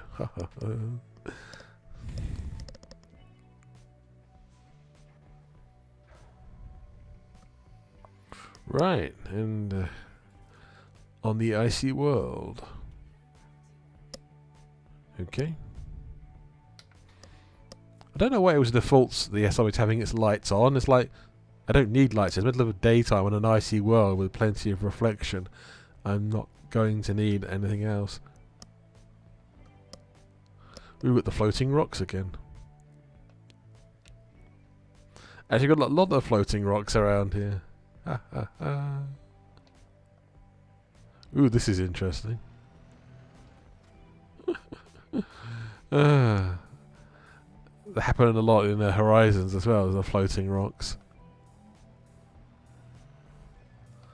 Not the first time it's happened, nor will it be the last, but there's a lot of floating rocks around here. Oh, these are some of the plants that are the life forms that I was looking for.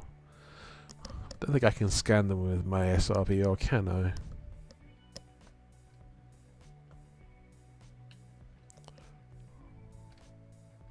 No, I don't think I can scan them.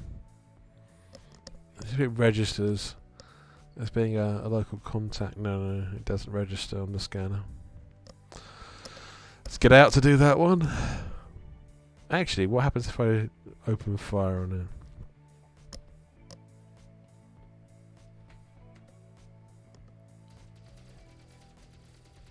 The bits come off it. Okay. Understood.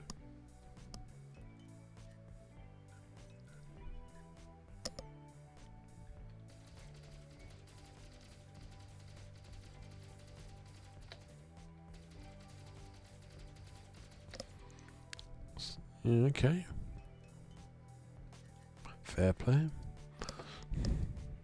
Nothing really seems to happen actually, just some bits come off. Maybe you can pick those up on foot, I don't know.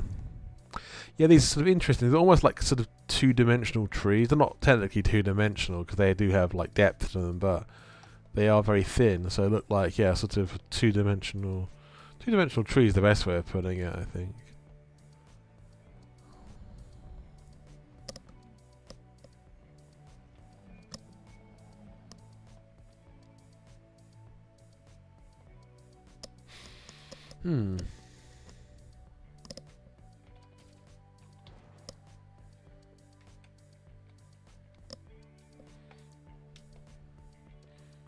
If I ram them, nothing really happens. Okay.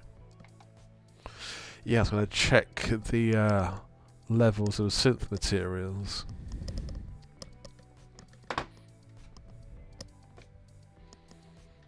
Inventory.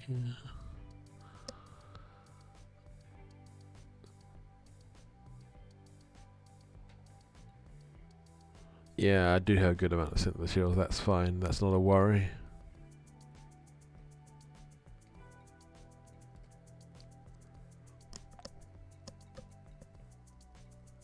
Storage. Oh yeah, this is sort of like more general storage, I think. Status. Yeah.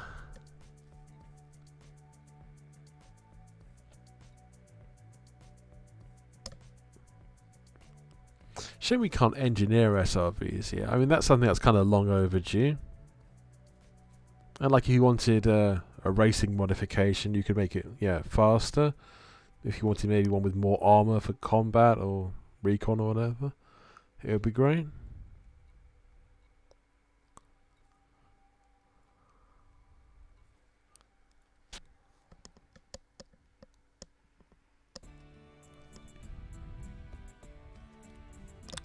So like new SRV, sorry, not SRV, new engineers due out in Odyssey for spacesuits. Hopefully for SRVs as well, but yeah, it would be nice, wouldn't it?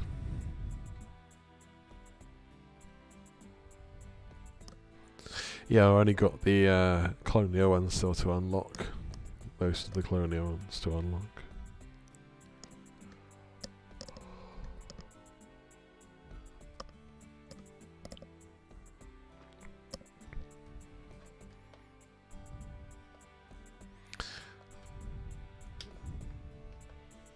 I've tangled myself with a two-dimensional tree.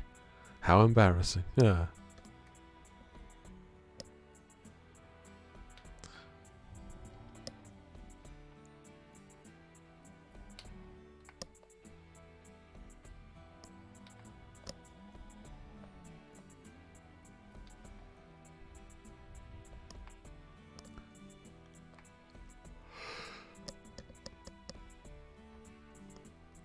It is a nice looking ship, the Orca, I will admit.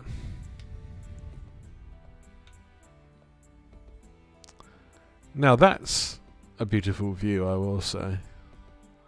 That's kind of looks a bit more sort of Earth-like as well. You know, the slightly more jagged kind of hills and mountains.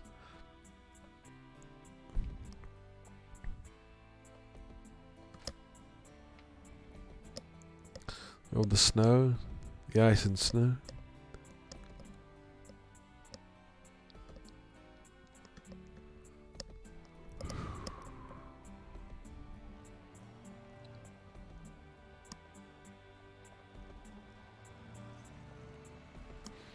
Having fun, spinning around like a loony.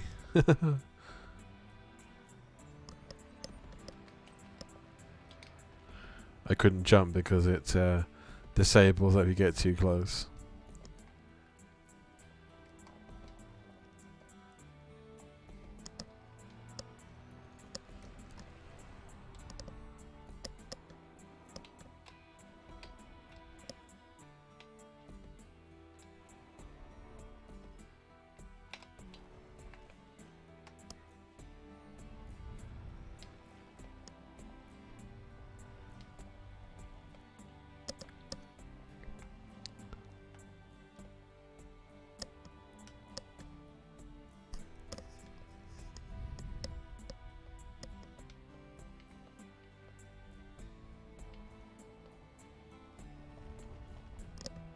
I think the ones I've seen on I showed on the stream with the red atmosphere.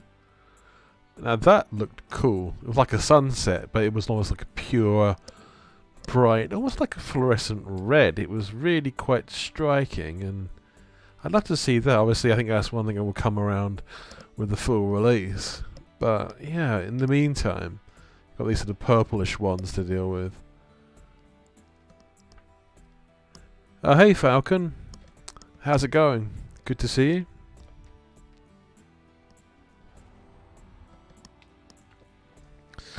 I'm exploring this ice world with an atmosphere that's in the Nervy bubble in the Elder Alpha, so it's a nice thing to see. It's this isn't like the full version yet, but it's good. I like it.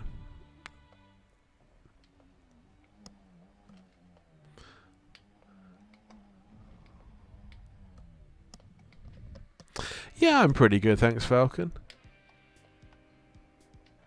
Slightly frustrated earlier on because I was trying to get to the Sol system within the alpha, because I heard that was a way of, like, you know, sort of sidestepping the navigational system to do it. You had to have a permit for if you had a permit for Sol in Horizons, you'd be able to get to it in this, but it turned out not to be the case. Or if there is a way of sidestepping it, it's not obvious at all. Because I did try various things, but I'm alright now. It's had a few software problems as well at the start, but overall it's pretty good. I like the tracks of this, they're good.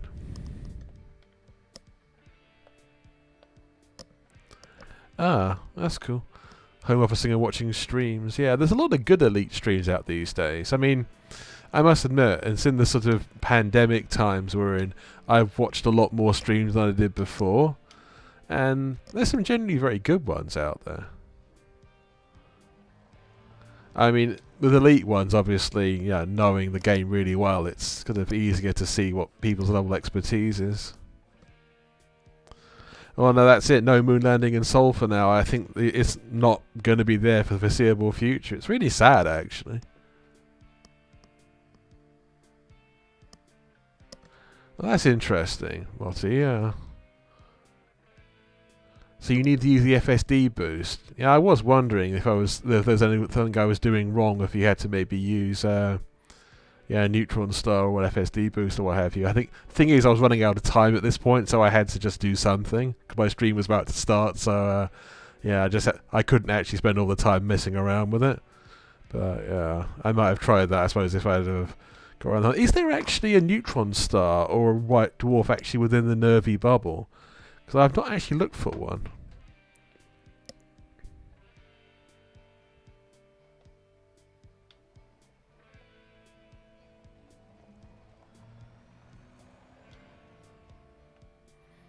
You know what it is? Also the FSD boosts, I'm just so not used to using them in recent times, because, you know, a lot of the time you're exploring the galaxy. Unless you're right at the edge and you think maybe use an FSD boost here, what's the first thing that you're going to use for boosting? It's going to be a neutron star, isn't it? You always look for a neutron star.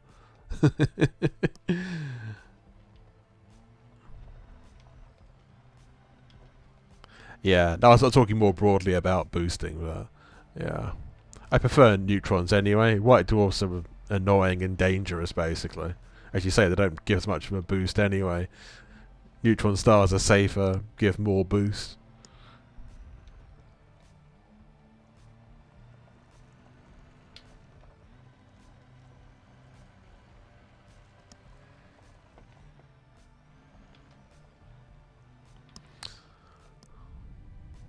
It's all good though, it's all good. I'm just happy that the alpha is... It seems to be running a bit better now. Earlier on there were some horrible slows down in frame rates when I was at the station. On the planet here it doesn't seem so bad. I mean, it's not brilliant frame rate, but it's doable, you know. It's a bit better. Just testing out the way the SRV handles, because they have changed the model. There seems to be... I don't know if they've changed it a bit again since last time I was doing it in like phase 3, but it seems to be a bit more like the old SRV. Again, maybe it's slightly more grippy than that, but I don't know if they've fiddled with the model again. They probably have. It's slightly easier to drive than the normal SRV in these kind of snow ice conditions. That's one thing I didn't expect to find actually in Alpha, is the fact that the SRV model has changed. The SRV actually is easier to drive overall, I would say. It did seem to start with a little bit more fragile than Horizons, if that's possible, but it was. Now it seems to have actually gone back to being the same level of fragility as in Horizons, but a bit easier to drive, because on an ice world like this, if I drive like straightforward here, then I just turn very slightly. That would normally spin me around if I was in Horizons, but at the moment it seems to be a bit more grippy, and it's got a bit more... yeah, just a bit easier to drive it, really, I suppose. Oh yeah, I did find the plants actually, Motti. Yeah, they're over here somewhere. I'm just driving around like a lunatic, really. But yeah, no, they found like the is it the Ozax or whatever they're called, the two-dimensional trees. I'll go over here and show you one. But yeah, here they are. They're the sort of odd-looking plants.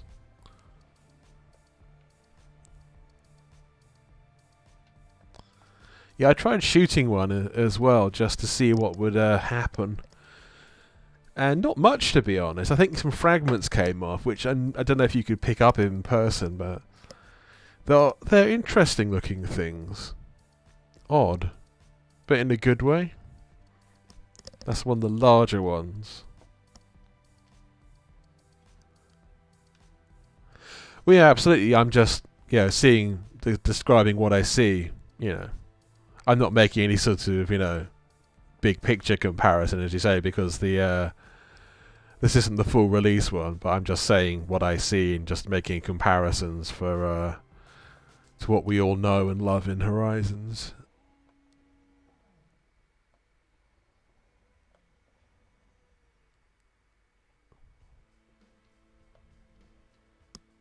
There's some bits of the alpha test of this that won't be that different to the release, but bits of it definitely will be. I think apparently the biggest changes does actually come from the terrain models and also from the atmospheric light scattering.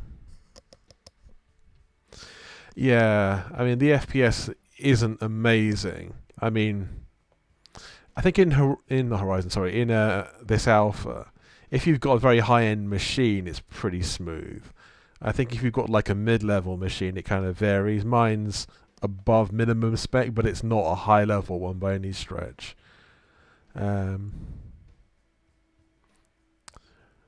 So yeah, the frame rate's not ideal. I mean, this end it's not looking like very high, but it's passable. As in, it's not like a horrible jerk fest. Yeah.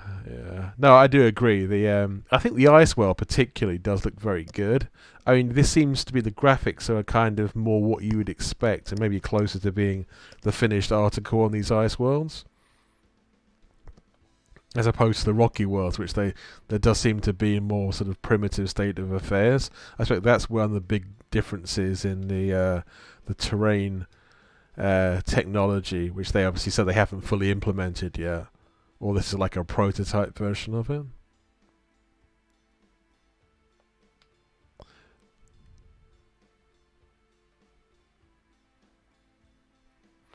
Well, this is the thing about I'm not an expert on Star Citizen, but from what I've seen as well, yeah, you're right. It's Star Citizen is like a whole game being an alpha, though, rather than just a DLC.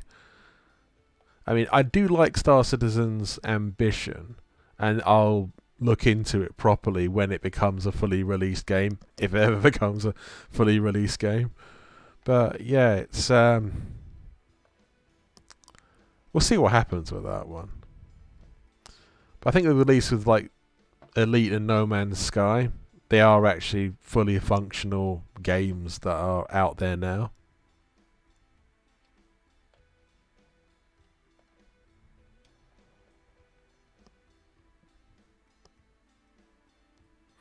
No, you're right. It's always one of the saga of Star Citizen is like one of the most unusual and kind of strange even in the history of gaming, because it's obviously it kickstarted at the same time as Elite.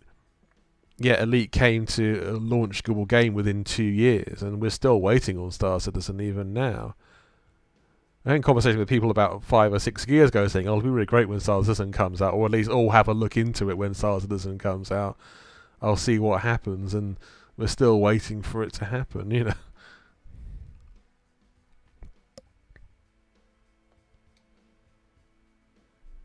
I love space games generally. I mean, I have an open mind about that. If it, as you say, when it comes to a certain level of development, I'll check it out and I'll evaluate it as it is. But until that happens, I'm just going to keep ploughing on with Elite, really.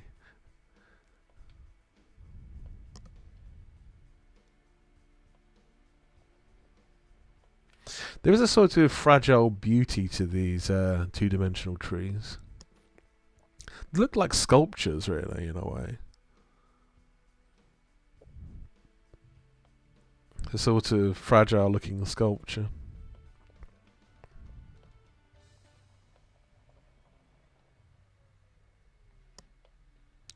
Absolutely, Falcon, yeah. Well, this is the thing, you know, we say, like, Star Citizen on paper looks, you know, excellent, has a lot of, you know, promises, a lot of very good ideas, but then again, to be fair, Elite does as well. I mean, Elite's way behind on its own roadmap, but it's at least got to the point of release and is a functional game, has been for years. But I'd rather it be behind and do a good job on it than rush it, or never come out at all like SC has, yeah. What's it like, Falcon? What do you think of Star Citizen's alpha, whatever they've got out at the moment?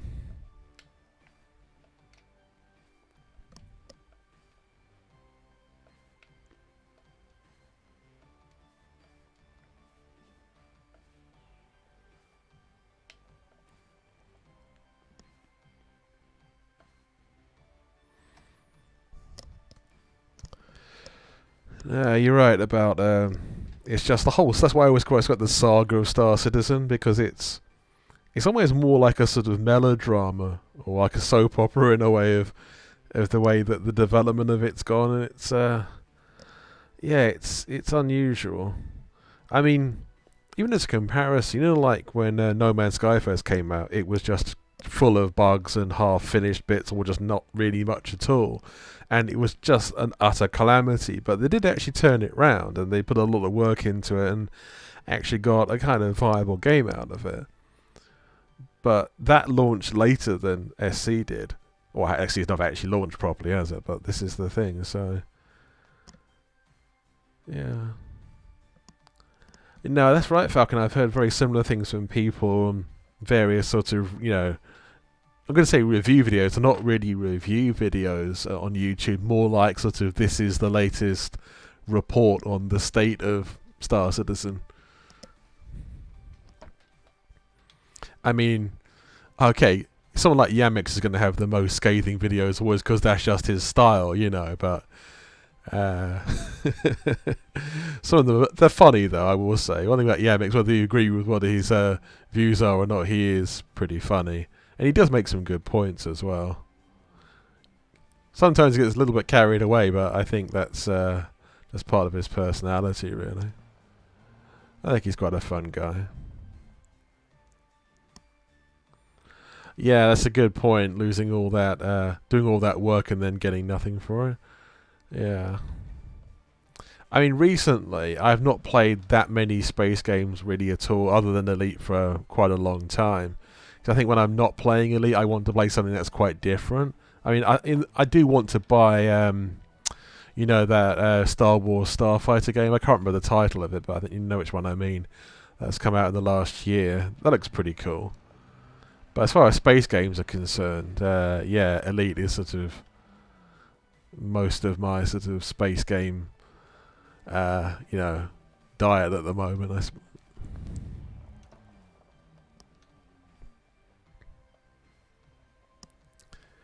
Yeah, I know what you mean about, yeah, it can be too negative at times. It depends, really. I mean, some of his videos, they kind of vary from being quite realistic and kind of, you know, on the monies and constructive criticism all the way through to just, you know, mercilessly sort of cutting devs down. I think he gets frustrated because he used to be a developer himself, and so he became a full-time YouTuber. So I think that's part of it. But yeah, he does, that's what I was saying earlier, he does seem to get a bit carried away at times.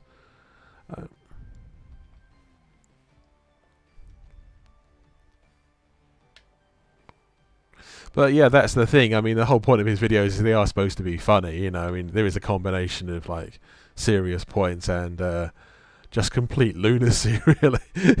It's supposed to be like that. Having said that, me and him get confused sometimes. Other people's like, you know, yeah, similar names, but I started Elite before he did, and he's YouTube-centric. And he rarely streams and doesn't do events, which I do those two things, so yeah. Yeah. I think Yamix has also got more impatient as the years have gone by. I think he used to be more patient than he is now.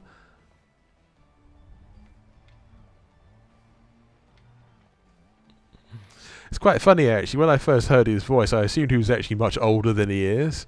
I thought he might be a guy in his, like, early 40s or something.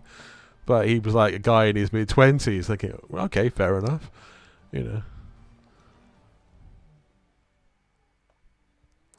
But yeah, it's he definitely has his own style about everything. I'll give him that. I mean, it obviously depends what you're looking for in videos. I mean, there's some very good sort of, you know, comedic ones out in the Elite universe. I mean, I think Turgid Travel's been one of my favourites for a long time. And there's not so many videos coming out from him recently, but yeah, as a body of work, his stuff's good. For the more sort of factual stuff, non-comedy, obviously I think Burr does some quite good work. I mean, he puts out very good stuff on a regular basis, and I think him and Obsidian Ant are basically almost like the sort of unofficial, like, you know, Elite Dangerous news service, really.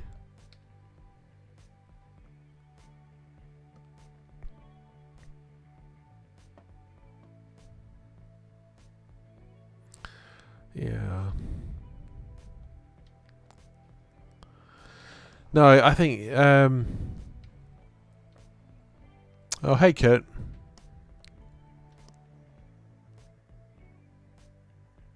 That's a good question, actually. You see the SRV tracks, but disembarked. Do you leave footprints in the regolith, or on the ice, or whatever? I don't know the answer to that. I've not actually looked so far. Because once you're back in your ship, you don't really notice, or I suppose you have to get back out again, wouldn't you? To see the footprints. Yeah.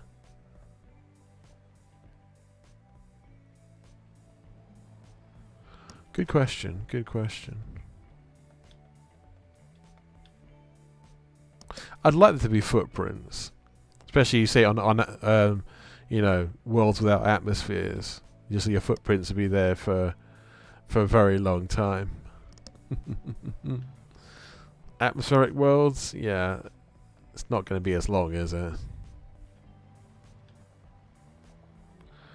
Now that's a nice view. Actually, I'm going to stop here and go to external camera because it's just great. Yeah, I might in a second. I'm just stopping for the view. Yeah, what I'll do is I'll get out of the SRV, and then I'll walk around for a bit, and then get back in and see if the footprints remain. Okay, that's a good test. Good idea.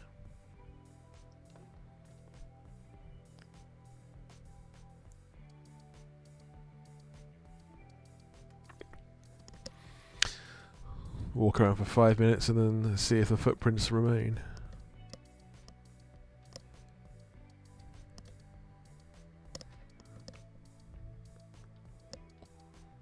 So it's little details like that, isn't it, that help make a game. I mean, to be fair to FDev, they are very good at making the ships with all these great little details in them. The attention to detail in ship models has always been excellent.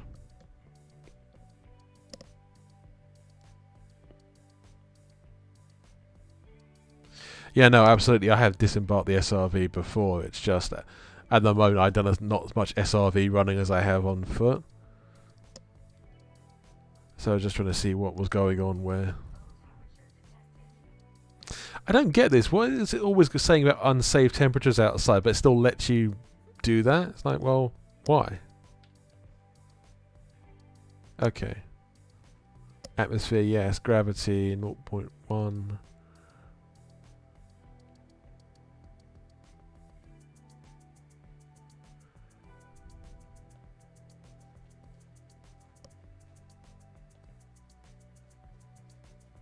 You see the track, the SRV, in quite a lot of detail.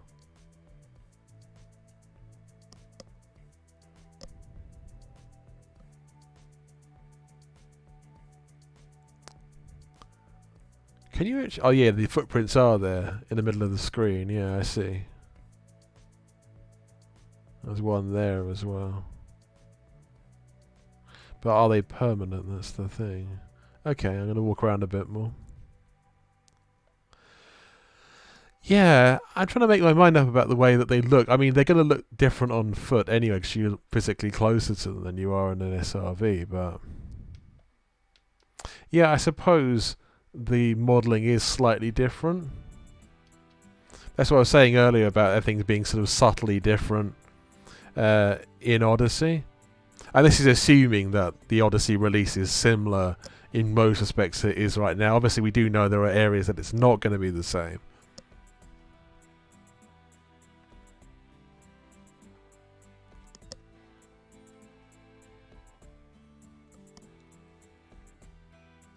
I mean, sometimes I think, especially with the spacecraft and the lighting model in space, it's more subtly different in most respects, but in some areas it's kind of blatantly different. You know, like the glow left behind by an FSD drive and another ship used to be as bright as a star, or brighter than a star even, which is a bit unrealistic, but now it's actually, you know, a bit more understandable in size. Okay, let's get back in.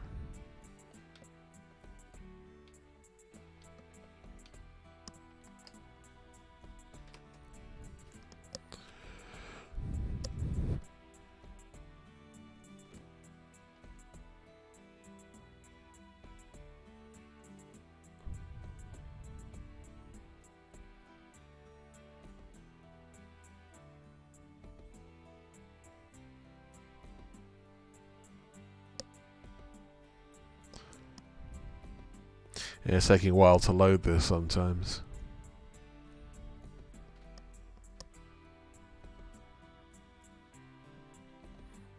Okay. I'm going to go to the external camera to see if I can see any of the nearby footprints. Yeah, no, you're right. That is quite a delay, isn't it? I'm just hoping that that's just the way the servers are at the moment. And it does get better.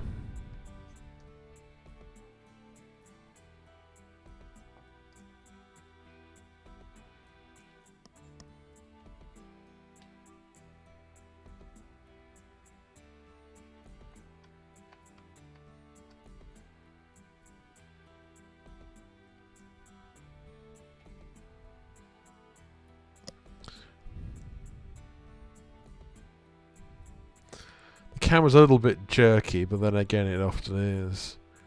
I'm having a hard time finding any footprints actually here.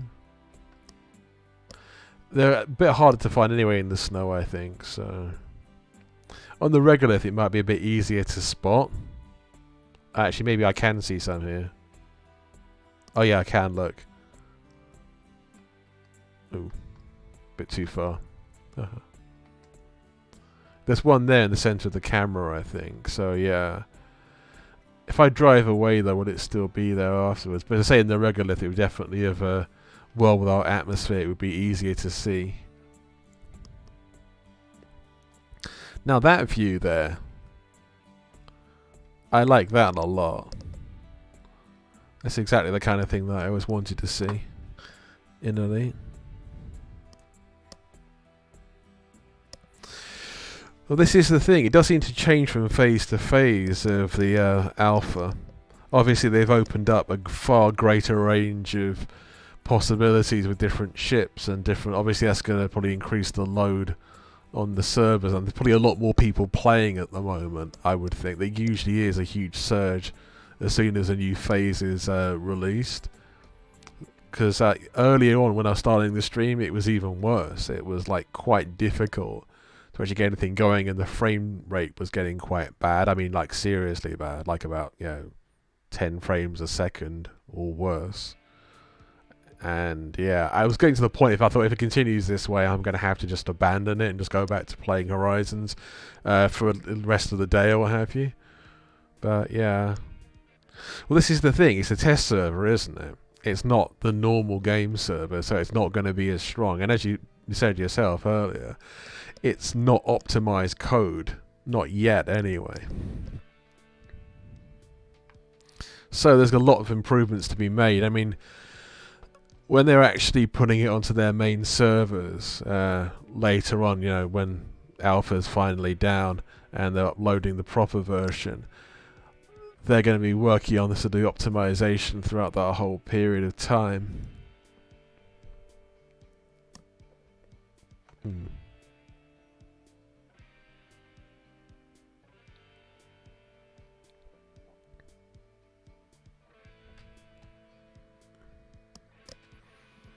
This thing about these tests, they're never as strong in terms of the server capability as the main game. The gas giants of the PK over the horizon there. I remember the Horizons test not being radically different in terms of like server performance and bugs and things. Actually, I think Horizons was even worse. I think Horizons had way more problems. Like, I remember Horizons crashing quite frequently when I was testing it in the public beta.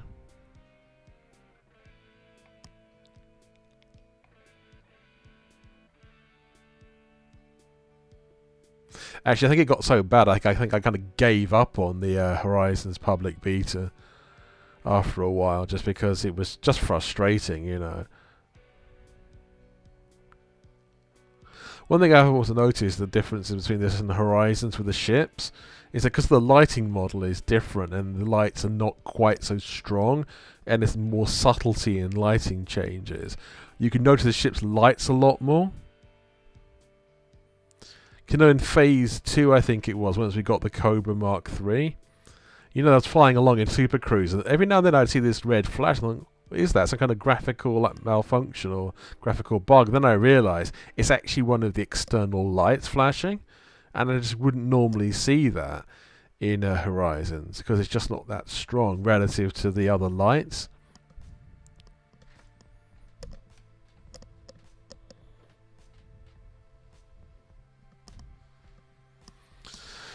Still, I'm gonna fly away from this world now and try up some other spacecraft.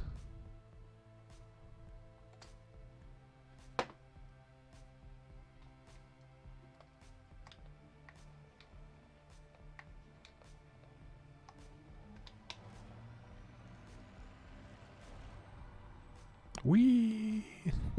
You gotta do this sometimes. and a perfect landing. Not really perfect at all, but fun, definitely. 9 out of 10 for fun. Probably like 3 out of 10 for a good landing.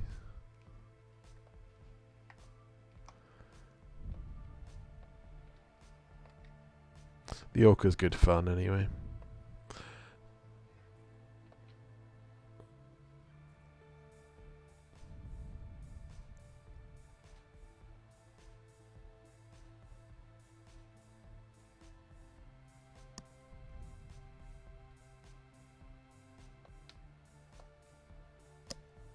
Bear with me a second. It's being very slow in responding for whatever reason. Okay, sorry about that. Test instancing. Okay, we could do that. Is anyone else actually in game at the moment?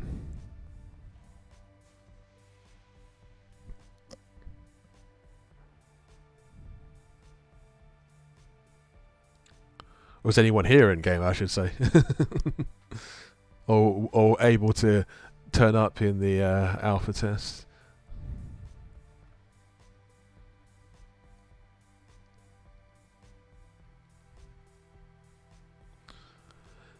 Considering the way the server is at the moment, I'm not particularly confident about how the alpha is going to handle it. I did actually meet up with Commander Trillick in game about this. Was phase 2 though. It was okay because there was only 2 of us. It wasn't that much of a test of instancing. So yeah, that went okay. We were just on the planet mucking around, really. It's not much of a test, really, just having 2 people. So it didn't seem particularly different to as I'd expect normally. So yeah, not much of a big sample, though. Just 2. Okay. If you have an alpha license, what happens is that your your main ship gets pulled back to Nervi, and your other ships you can transfer them pretty quickly if you want to, I think. So yeah, but not to worry. I say that there's still like a couple more weeks of the alpha test, I think, or at least another week, I think. I can't remember the exact date that it's stopping. It's very early in May though, isn't it? So maybe about a week. But yeah, it's well, then we're only like about 3 weeks away, I think, from launch of the full game. Actually, come the full game, that's something that will have to be tested very strongly, is the instancing. That's going to be a big question that will have to be solved pretty early. We will see, though. We will see.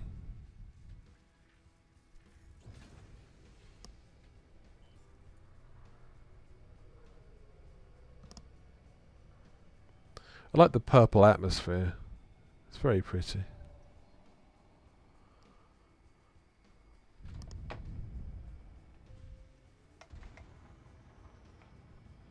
The boost on this is just amazing.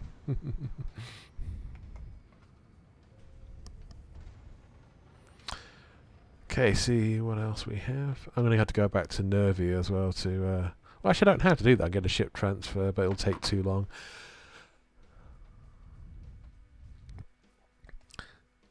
Ooh, yeah. Okay. I transferred a lot of my ships over to the Nervi system, which is at the core of the 50 light year bubble here in Alpha. I've not got all my ships there, but I've got most of my key ships anyway. I just picked a range of ships from very small to very large. Actually, that's a good point. I should pick some racing ships, maybe the Imperial Eagle, and see how that does. Yeah, the response times is pretty bad at the moment. This loading simulation bit seems to be going on for way longer than it was in phase 2 or 3. I wonder how many people are playing this right now. It's got something to do with it. It's either that or the code is very unoptimized right now. Like I said, I did think they improved it quite a bit between phases 1, 2 and then 3 again. Ah, not to worry.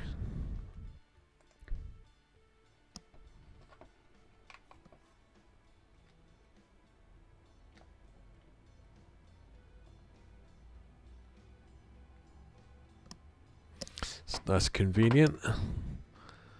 Jump over the atmosphere.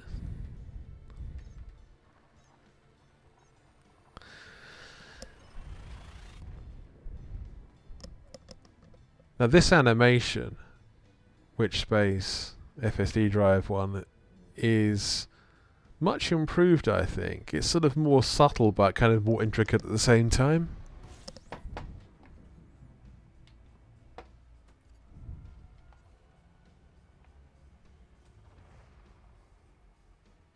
It's nice.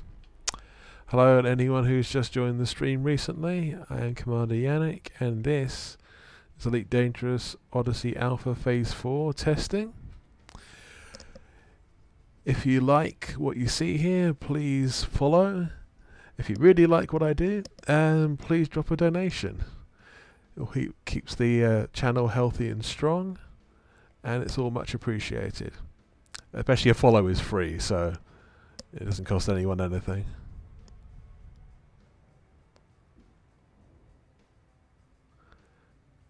It's interesting. Horizon jump animation. It's not bad, but I just think this one's better. I think most people think it's kind of a slight improvement.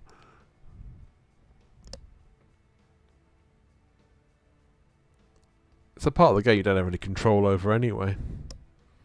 Yeah, I think the new one definitely does seem like an improvement. It's something I didn't expect them to change, but they did. So that's a bonus.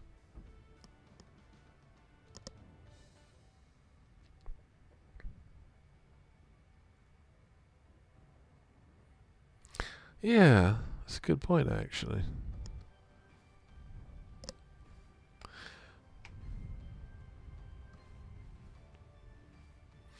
I think with the ship models being on foot, they had to obviously add, you know, even greater detail because of the fact that you're that much closer to them. No, you're right, Falcon. The UI has changed a certain amount, a little bit at a time, but it has changed. I mean, look at the right cockpit panel now. That's changed as well, more subtly than anything else. The left-hand part of it is somewhat different. The right is pretty much the same as normal.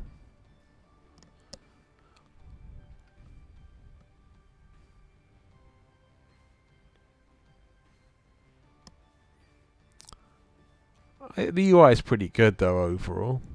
I don't really have any serious complaints in that department.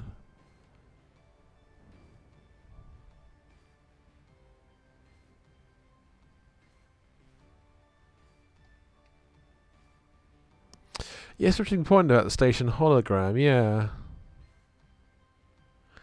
I don't know if that's really something they had to do. I mean, sometimes they little changes like that and you think, is there a particular reason behind this? Was it, you know... It does make you wonder. I mean, not all changes are necessarily for the better, but there you go.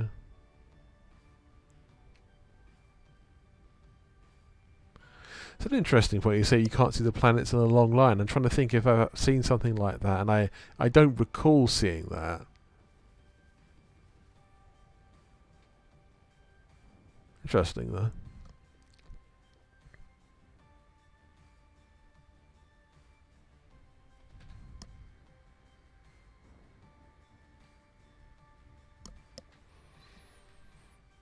Yeah, fleet carriers aren't even a part of the alpha test at the moment, so that's not something that we can really do much about.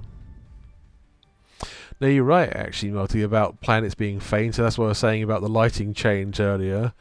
Sometimes planets are just, yeah, so much more faint, especially very far from the star. I suppose that's quite realistic, though.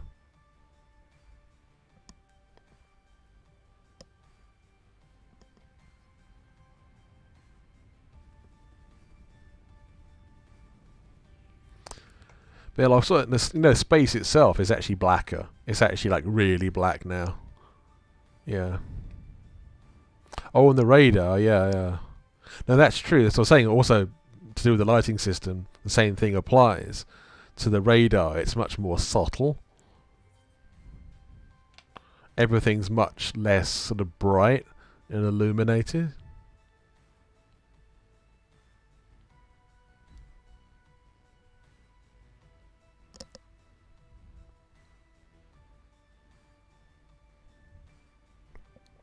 So the basic cockpit design is obviously pretty much the same as always. There's slightly more detail in Odyssey, but it's very small changes, subtle differences, and the lighting changes are mostly subtle. Some things are massively different. See, stuff like that. That kind of this response. Now look how jerky it is now. That's not good. I'm assuming this is mostly server response. I mean, yeah, that's not great. It's got worse as well, actually. Oh, they're saying in phase 2, 3 it was better than that.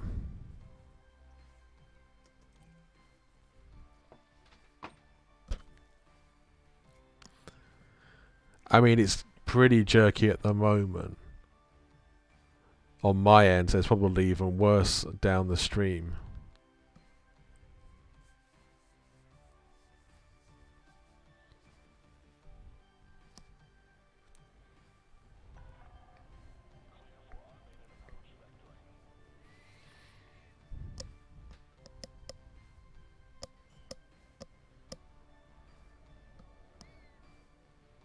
It's not a bad station inside this one. I quite like the interior. It's quite utilitarian, but it's pretty cool. Nice. Awesome.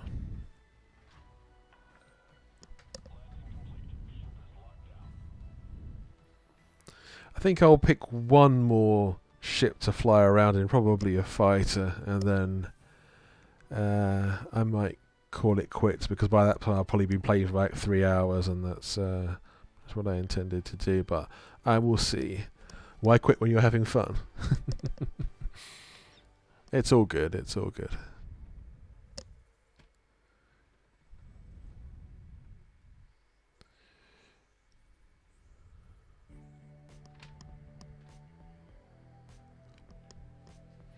I mean, in many ways, the alpha test has actually been a very good form of marketing for Frontier, because obviously it's got people talking about the Odyssey release even more than they would have been normally, and that's quite a lot.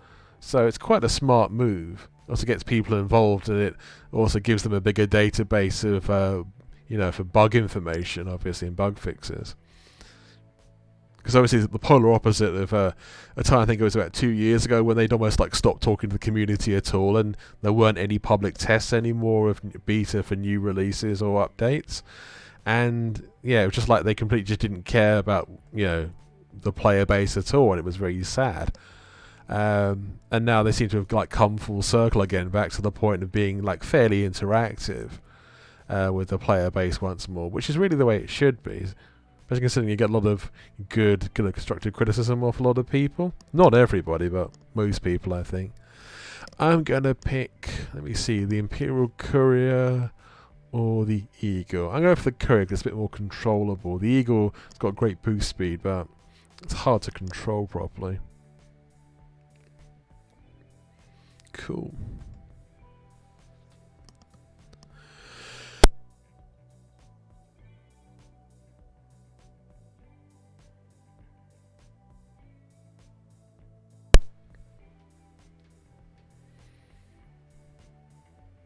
I think my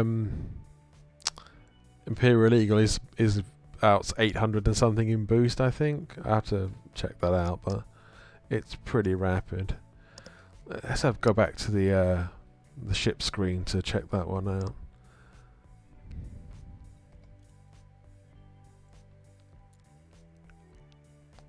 But yeah, it's my fastest ship that I own. Is the Imperial Eagle.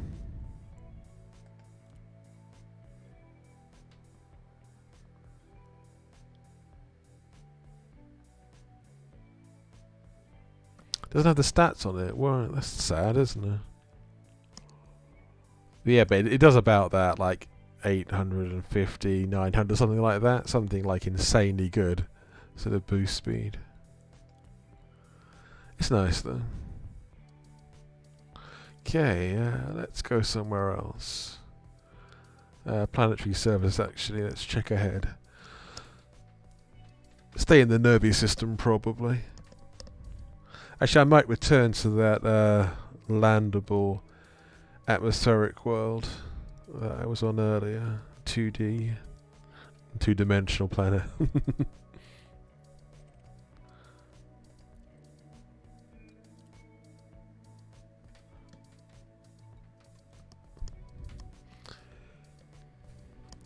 The Courier, the boost speed of this, it's not as fast. I haven't actually souped up this one. I haven't engineered it as much as I did the Imperial Eagle. I'm trying to think what the boost speed is. It's only about like 650, I think, something like that. It moves, but it doesn't move as fast as I would like. Let's test now and see what it does.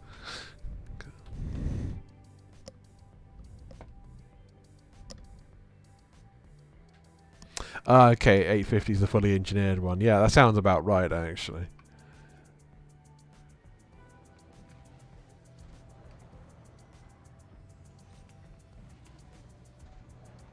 Actually, this one's only doing about 600, 599, something like that. So it's not that fast for a Courier. It's still a pretty good boost, though. Oh yeah, 100%. Yeah, I mean, the Courier may be the best canyon ship of all.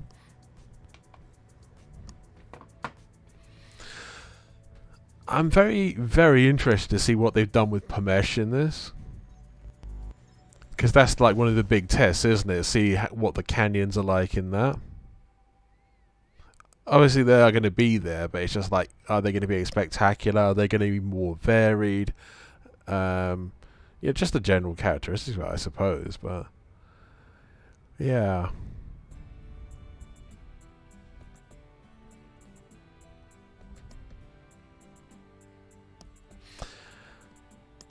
No, it's true about the Courier, Falcon.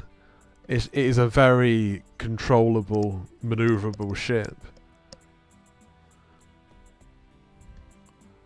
Makes a fun explorer as well.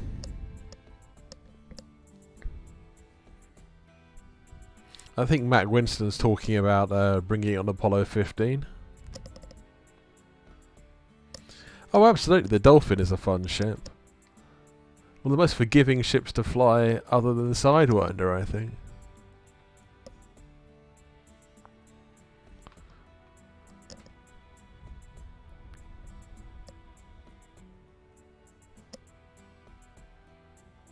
No, I do like the Courier. It's a very sort of, you know, fighter cockpit, doesn't it?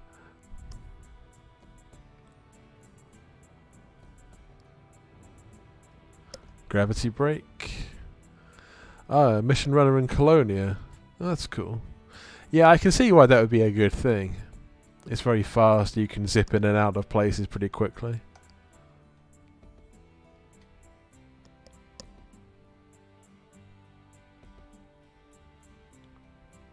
Ah, Colonia, where the Python is king. Right. Maybe go harass some more settlements like I was doing before. Where I went to that garden centre last time, didn't it? That was, what were the places called? That was it. I was... Botanical Holdings, wherever it was. It doesn't really matter anyway, but... let's pick one of these. Botanical Centre. Let's go there and harangue the locals. Actually, no, let's not do that. Let's just go and find out some interesting terrain and harangue that instead.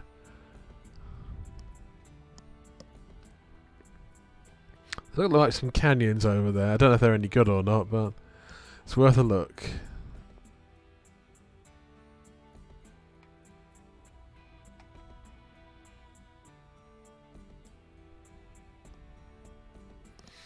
Actually, they may not be that great, but I'll have a look anyway. I remember the other week, and I was in like phase 3 testing, I think. It was phase 2 maybe. I was flying on the Cobra, and there were some like these marked grooves across the world. I think, ooh, it looks like a nice canyon. I'll go there. I got there, and it was like, it was barely even like a hill with some flat land on one side. It's like, this is really boring. It was a shame because it looked really cool from orbit.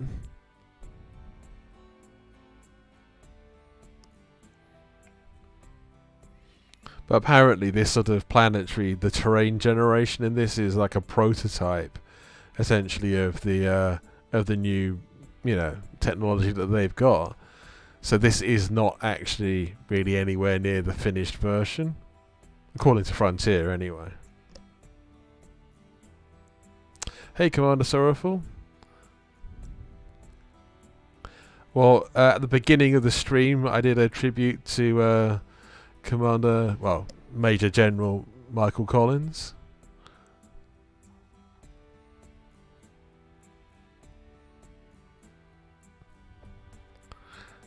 I think the stream itself is dedicated to him as well.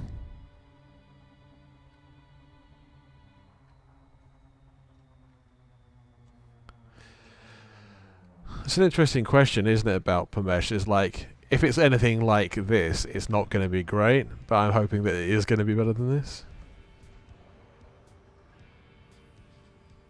Oh, we're not talking about that Michael Collins. We're talking about the astronaut Michael Collins, not the Irish freedom fighter Michael Collins.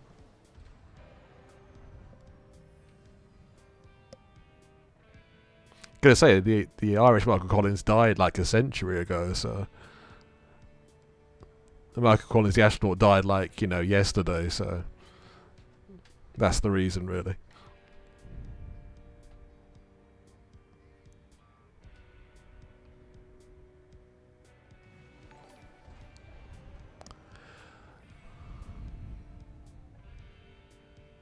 No, it's a fair question. There's two famous Michael Collins in the world, and those are the two. You know what the funniest thing about that is? It's kind of sad and half funny at the same time. It's like, I did a Google search a few months ago for Michael Collins, and then it comes up with the astronaut, but with a picture of the Irish freedom fighter and politician. So it's like, yeah, there's a bit of confusion there, Google. You seem to have got two things mixed up. Yeah, no, it's a fair point. Just randomly seeing it, but yeah, here you go. Thanks for the follow, Commander. Much appreciated.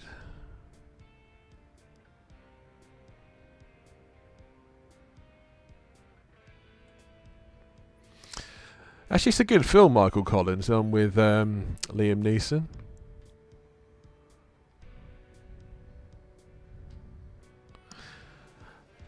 I kind of get the impression that Michael Collins is actually a fairly common name, especially in America.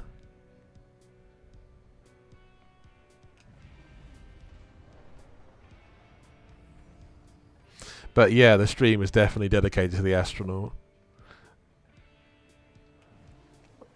I mean, the freedom fighter's definitely got a very interesting life and an intriguing story of his own.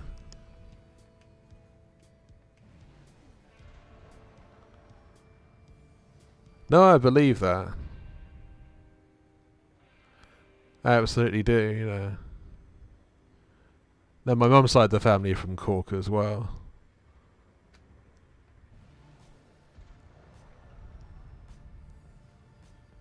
They're not called Collins, though.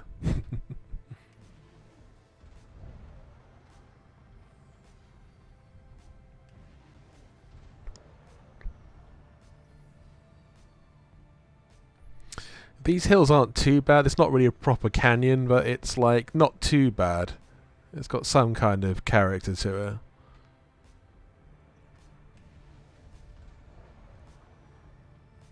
This is alright, actually. It's not like full-on canyon running, but it's not bad.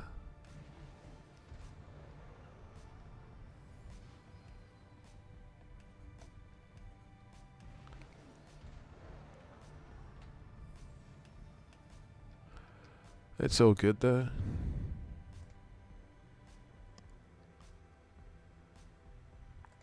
Ah, it's an interesting one. The crystal sites, yeah. I think at the moment, in Odyssey Alpha there aren't any carriers around. In Horizons, yeah, it's a different kettle of fish.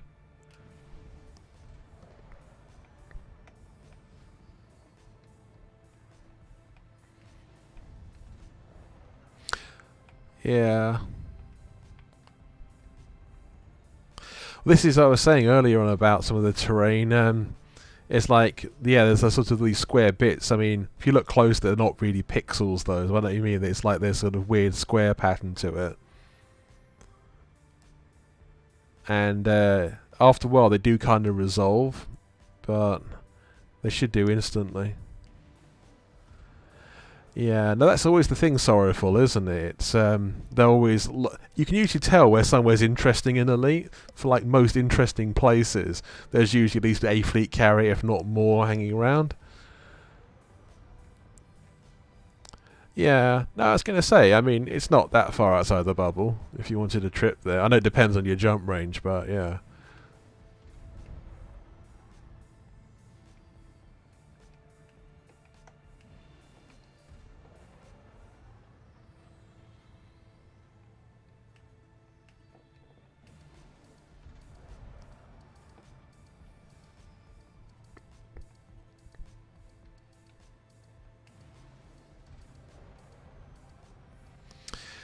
Sorrowful, have you actually tried the Discord? I think it's called the...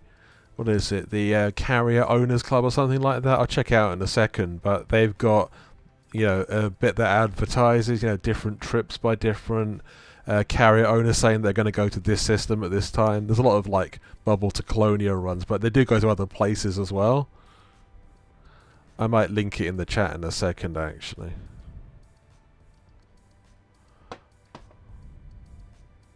Actually, I'll link it now while I still remember.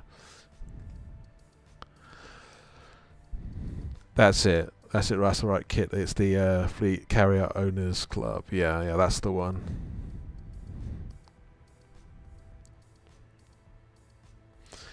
Yeah. I did once use that the Discord actually to get a run to Colonia on a fleet carrier. Just wanted to see what it was like actually. It's basically you just board your ship and then like 2 days later you're in Colonia, you know. Wonderful. Obviously where you're going is a shorter journey, so you know, it's like 3 jumps basically.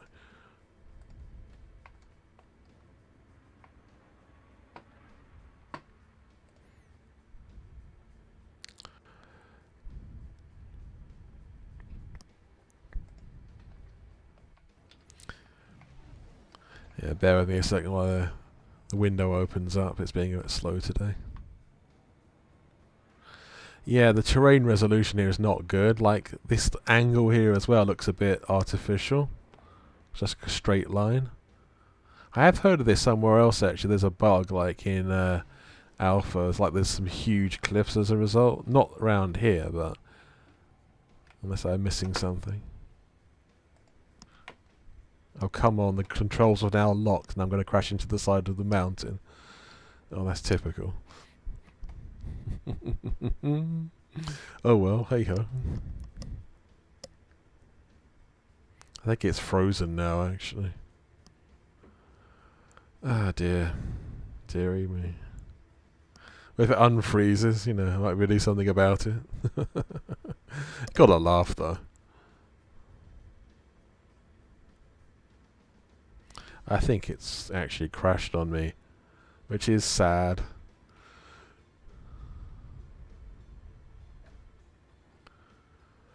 Sorry about this, ladies and gentlemen. Thargoids and everyone else. Actually, no, I managed to save it. That's not so bad. It just stuck there for about 30 seconds. That was annoying. Ha ha ha. Ah, dearie me. Yeah, I think the servers must be under a lot of load at the moment. There's a lot of weird things going on, and it's just not particularly smooth today.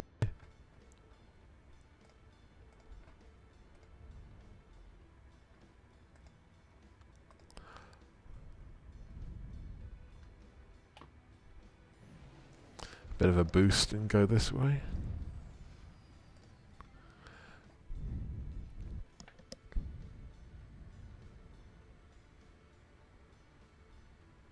That's an interesting way of putting it. PlayStation 1 graphics with none of the stability.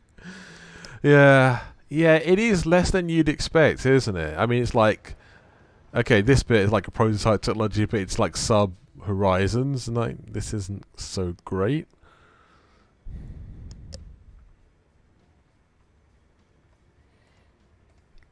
Right, Fleet Carrier Owners Club. That's what I was looking for, wasn't it?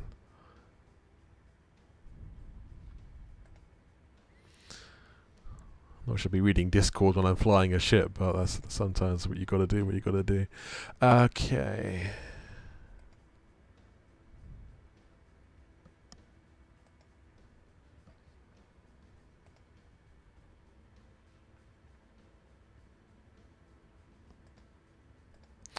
Right, I'll put it in the chat now.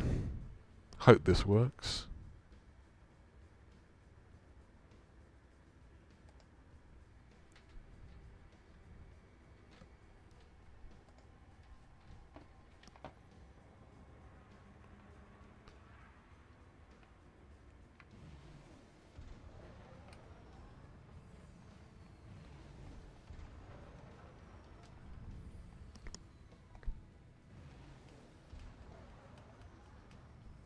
Just imagine Elite on the PlayStation 1 would be hilarious.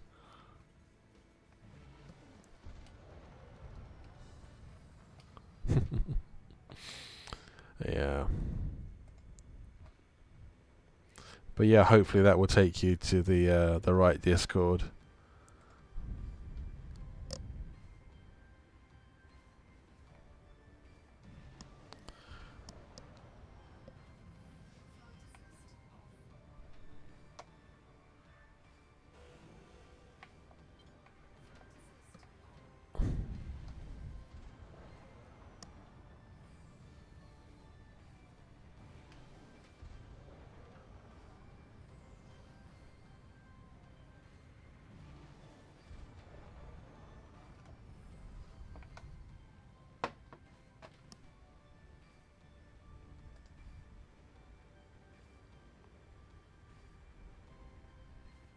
Yeah, and there's the thing about the text box in the game. It's always like a compromise, really. It's about being able to see stuff without obscuring other stuff.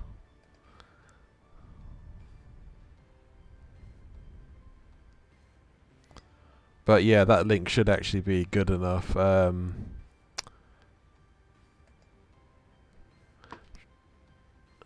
me see. If not, just type in what was it called again? The Fleet Carrier Owners Club into Google and see what it comes up with. Meaning of life is 42.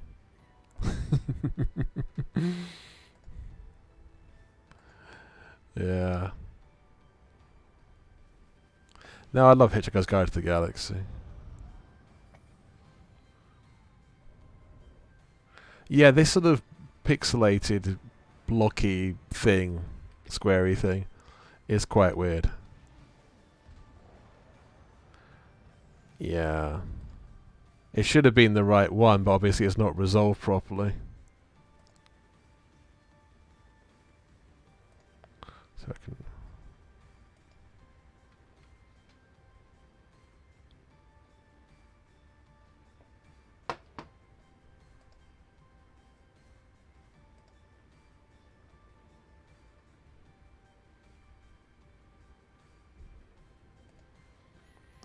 Yeah, no, it should be the right one. For whatever reason, it isn't resolving. Maybe when I put it into the chat, it doesn't resolve properly. I don't really know why, but...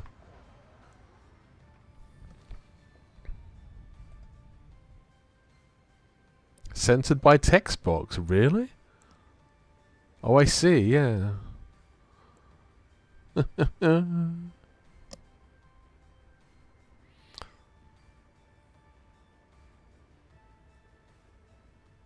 Okay.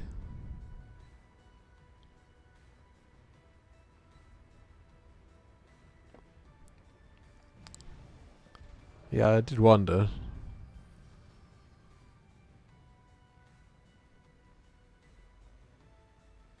Okay, yeah.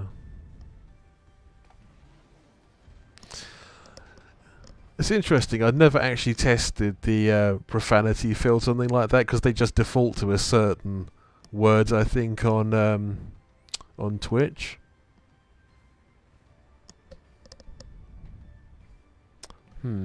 How strange.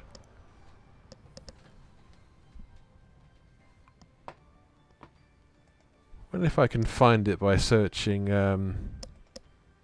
Discord itself.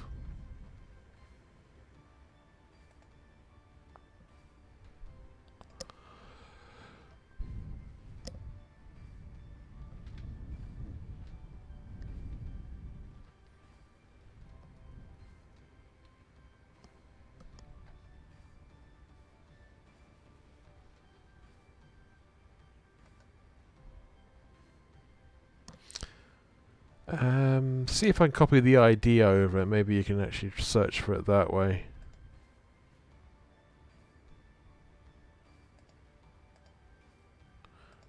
Don't know if you can, but it's worth a shot. Oh, okay. Thanks, Kit. Yeah, just click on that link that Kit Austin's put in the chat, and hopefully that should work.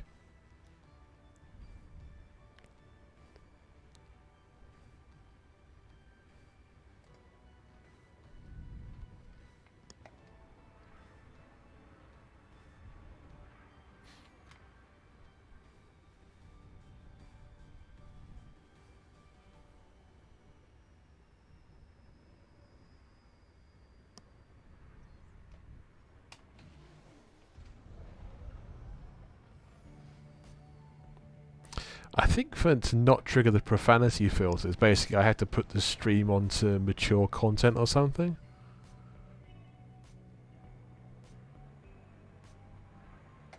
I've never actually had the need to do that, but then again, I've never actually been streaming for that long, so it's new to me.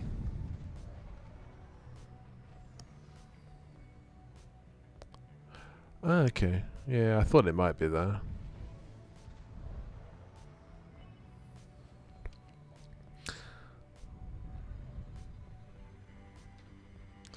Yeah, this world's a bit weird looking. If I stop for a second, does it actually start to resolve better? The graphics, I mean, on the surface. Because I keep flying forwards. I think if you stay in the same spot, it does get better. But it shouldn't be that bad in the first place.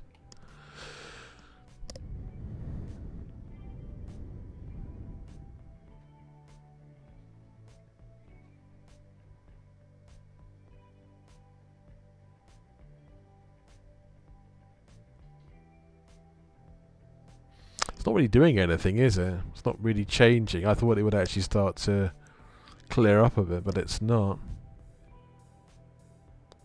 And now it's gone to very low frame rate. Got the floating rock problem again, look. Everything's floating off the ground. Oh, that's amazing. You've got to laugh. Ah, that's funny.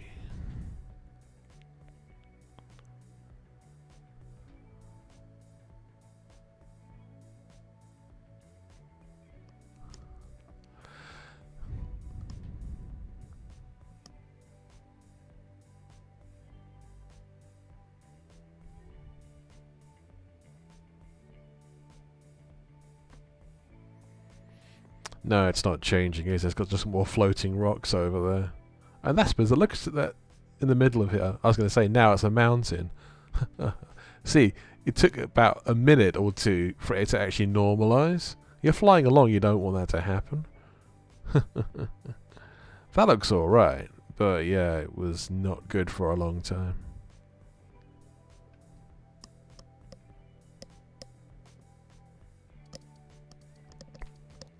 This is the thing with the chat setup. It's not ideal because, yeah, it's not really sort of set up for like massive links or anything, just like short chats. So if I make it too wide, it then takes up like half the screen. There's a beluga over here for some bizarre reason. Wonder what he wants. Let's go and harass the beluga.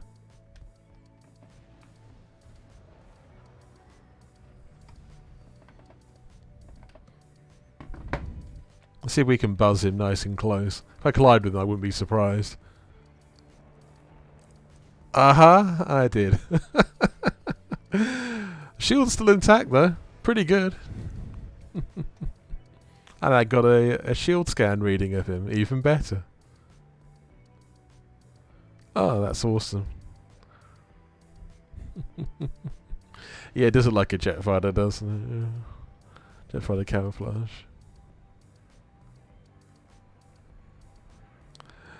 Oh, it's all good, it's all good.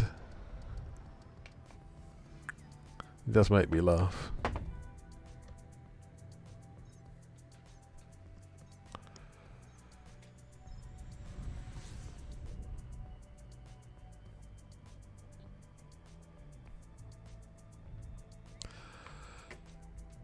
Hidden Galaxies Unlimited.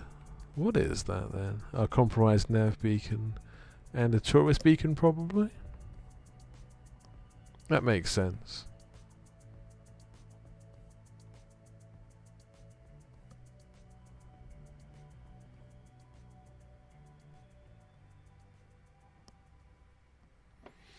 Yeah, I think I'll probably end up docking again in a second. But yeah, you're right about, the system's planets. They look like they're on little stalks, and there is actually something attached to them, but they're just very, very small. Very hard to see them properly. I think I prefer, in terms of like the main radar scanner, the way that Horizons is.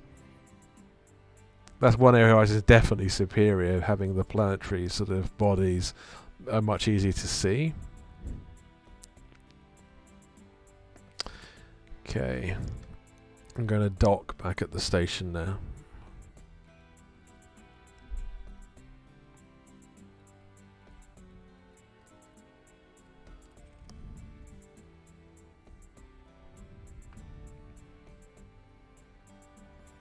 For anyone who hasn't got a courier, it's a very fun ship to fly in.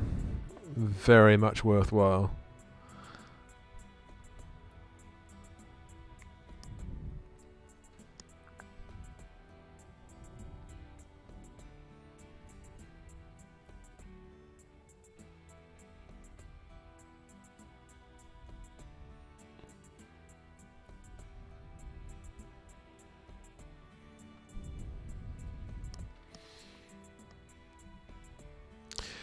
Well, this is the thing. If you can't see the planets, then it's not really that much use, is it? You can see the ships nice and easily, but yeah, all the stars for that matter. Any kind of the bodies of the system, that's what I was saying, is like that's what's missing from it.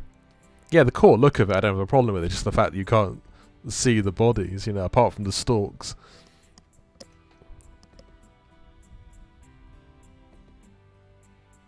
I wonder why they changed it so much. It doesn't seem like something urgent or anyone was really asking to be changed, but yeah. Strange, really. Not really sure why.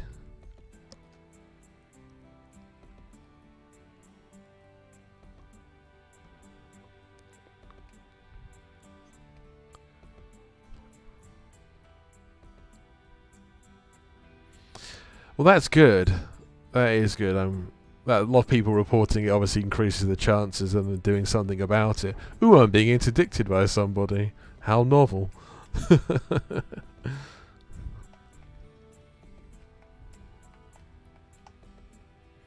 Well, it's good for the stream, I suppose, being interdicted. Bit of action, or not.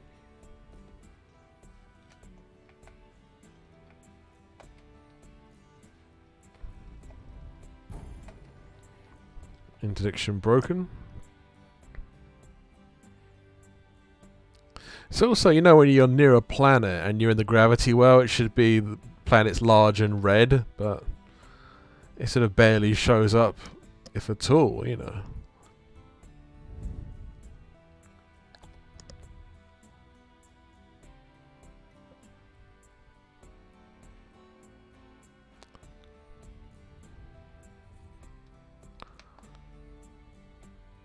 I haven't really tried actually changing the radar settings in Alpha yet.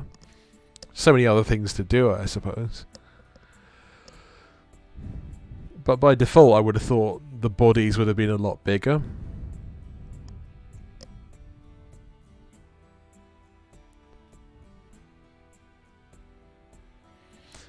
Because that's it. Some of the default settings in this I've not really changed. Just let them be.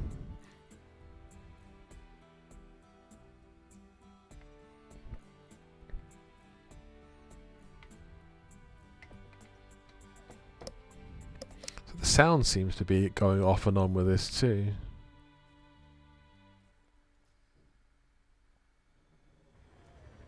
Let's return now.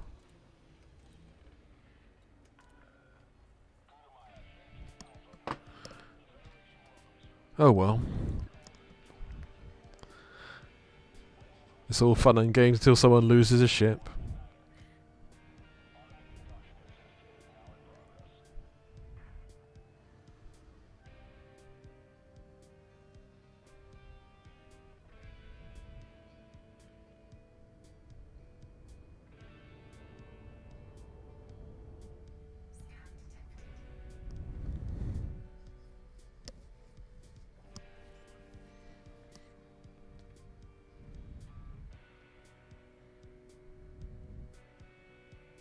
I think another comment that people have made recently, which I kind of agree with, is like, some of the station interiors, the actual landing pad's pretty good, but where you interact with the various characters and the shops and what have you, I understand it's going to be a bit samey, but it's almost exactly the same at the moment. There's not really any serious variation, and it's a bit sad, really. I mean, that seems to be a bit lacking as well. It's like a sort of MMO from about 15 years ago, or an adventure game of some kind of even further afield than that. But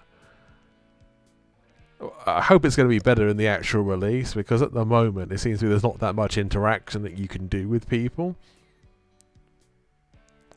It's just kind of more totally functional, as in like you go to ask someone for information or for a job, or you just buy stuff from them. But there's sort of there's no sort of chit chat or anything, or just people who are just randomly there just because they're there, or then they're in the bar to have a drink and what have you. Yeah, it would add a bit more sort of depth to it, I suppose.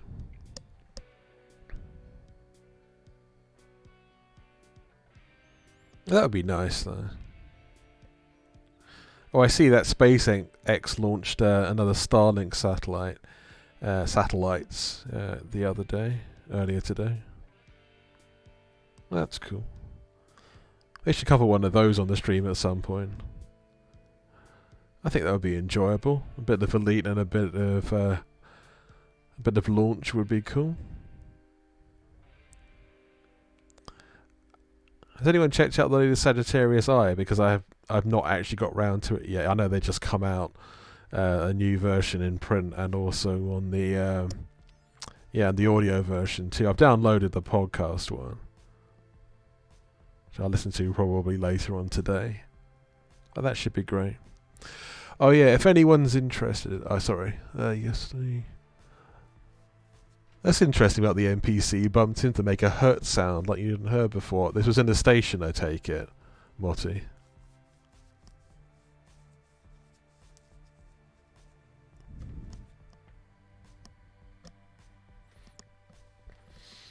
But yeah, it would be cool to have more sort of interactions on the stations. 100% that, yeah.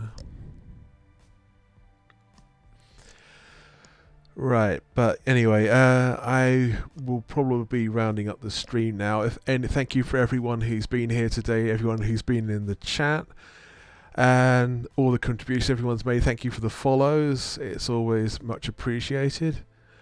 And tomorrow, it's the last stream of the week for me, but this one's going to be a big one because I'll be giving away the base game in Horizons.